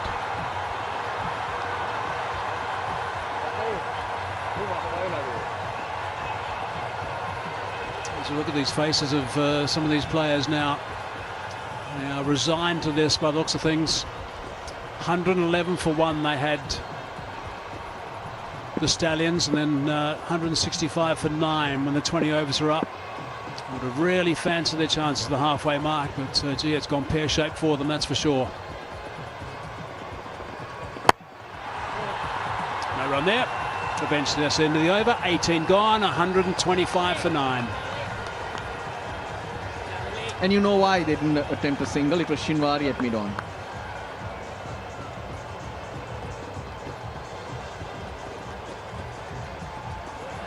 Yeah, throughout the tournament, Jaffna Stallions bowling has been pretty good.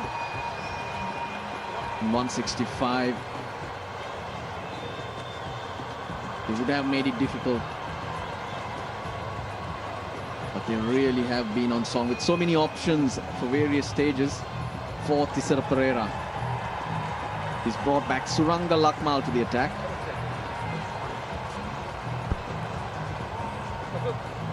I'm just looking at that match summary and thinking, if you downloaded the My 11 Circle app, who are the guys you wanted? You wanted Charles, of course, with 76. Melinda Pushpakumara with 2 for 24. Taranga's 33 was okay. Hasaranga 3 for 15. Shamwari with a couple of run-outs. There's points for bonus points for boundaries. Bonus points for 50s as well. 41 required from a dozen balls now. And Suranga Lakmal is into the attack. Picked up an early wicket of Samit Patel. It was Lakmal's contribution early.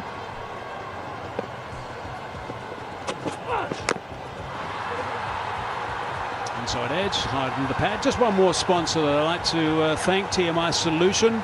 For over a decade, TMI Solutions have been providing management consulting service for healthcare organisations for the government. So thanks to those sponsors that have been involved in the Lanka Premier League.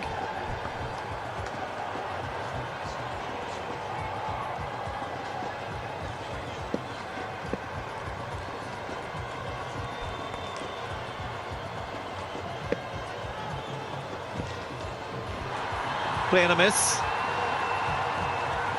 A bit anticlimactic. Just one wicket to be had for Jaffna Stallions. And compared to the game yesterday, it went down to the wire, topsy-turvy.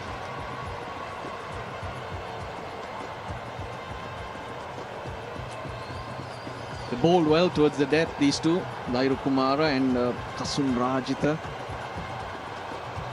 Wonder why Q looks disappointed. What's he thinking?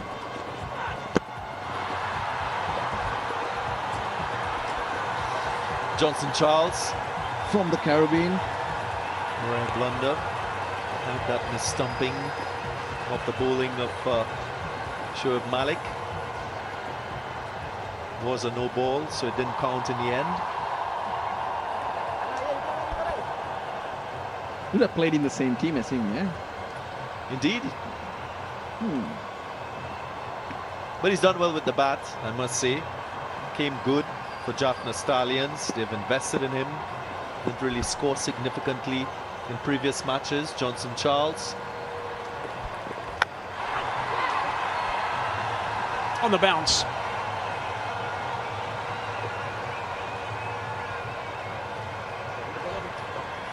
Positive for Jaffna Stallions. Hasaranga bowling again. Impeccable lines and lengths, showing his wicket-taking capabilities. Russell pleased with the captaincy of Tisara Pereira. Yes, good signs. He rotated the ball as well. Certain decisions he made were good. They were attacking decisions, and that's what you need to do when you have an attack like this. Go for wickets. It's quite amazing if you think about this Stallion side. I mean, they ended up finishing third on the table. They were much better than that, and they won their first 4 games. So this is a welcome return to form, and they'll be very pleased, I'm sure, with this. They would be, but during that middle phase, it was about resting players, addressing players who had niggles. They were all rested, and coming into the semi-final, everyone's fit. This is a strong 11 they had to pick from, unlike the other teams where a lot of players were dropping off. It's been a strong game today in the end after going pear-shaped for a while. Direct hit will be interesting. Always Brand of the batsman. End of the over. 19 overs gone now. Just 3 runs from that over. 128 for 9.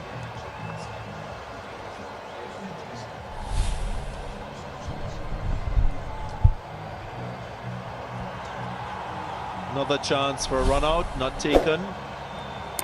Batsman probably was home. Just 6 deliveries remaining in this match, and an impossible 38.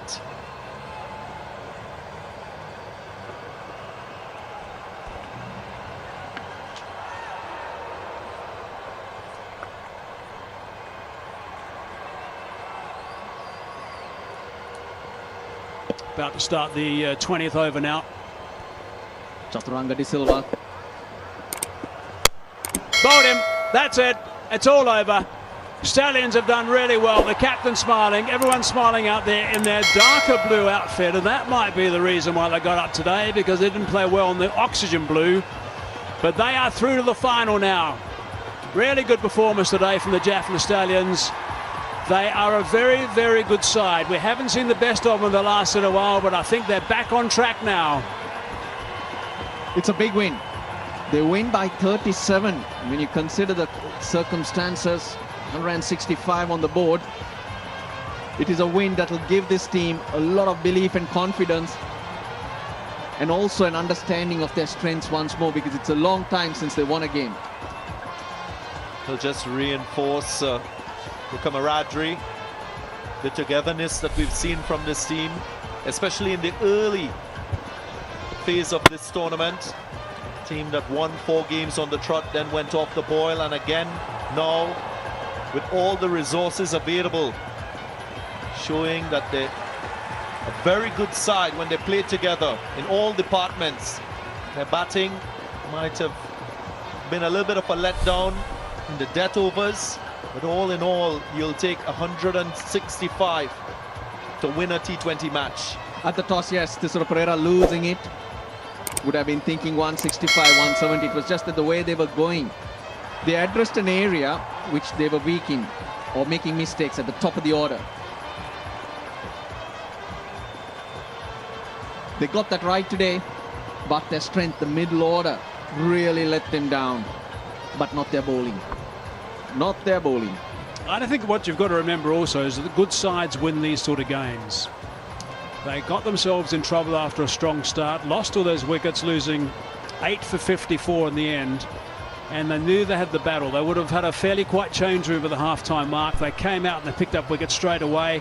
Suddenly they picked up 3 wickets for the addition of just 3 runs, and from then on it was a couple of really good fielding exhibitions that got them to this winning position. So wickets fell all at the right times for the Jaffna Stallions, and now they've got themselves through to the final. Johnson Charles, the hero. At the right time, he fired at the top along with Avishka Fernando. Got an opening partnership of 68, which they haven't had in the tournament, even when you consider the run rate. Went on to make 76. Spear thought for Dambulla Viking. They had the chance to break that opening partnership. They spilled the catch early on, didn't set the right tone for the innings with the ball, but then they pulled things back. Their batting should have been their stronger department, and they should have done a lot better than what you're seeing there. Just one significant partnership of 44 with Dikwela and Upal Taranga, and beyond that, they struggled to stitch good combinations, good scoring to chase this total down. Lots of bowlers used. Those are the options Thisara Pereira did have, and you don't find his name there. Dhananjaya De Silva, open bowling, 4 overs on the trot. Usman Khan Shinwari, the leading bowler, only used for 2 overs. He didn't need to. Malik Asalanka picking up a wicket, but the hero, Wanindu Hasaranga, as usual, 4 overs, 3 for 15. Wasn't he good to watch? He sure was. He's a very special cricketer, that's for sure. As we look back at the match summary, Jaffna Stallions 165 for 9 and losing all those wickets, 8 wickets for 54 runs at the end. But Charles was brilliant with that 76. He needed to come right, and he did today at a really important time. And Pushpa Kumara, Melinda Pushpa Kumara 2 for 24, 1 for 27 for Anwar Ali, and then the Viking in reply 128 with Taranga the top scorer with 33, and Hasaranga 3 for 15, and the Jaffna Stallions have won by 37 runs, and they now go through to the final.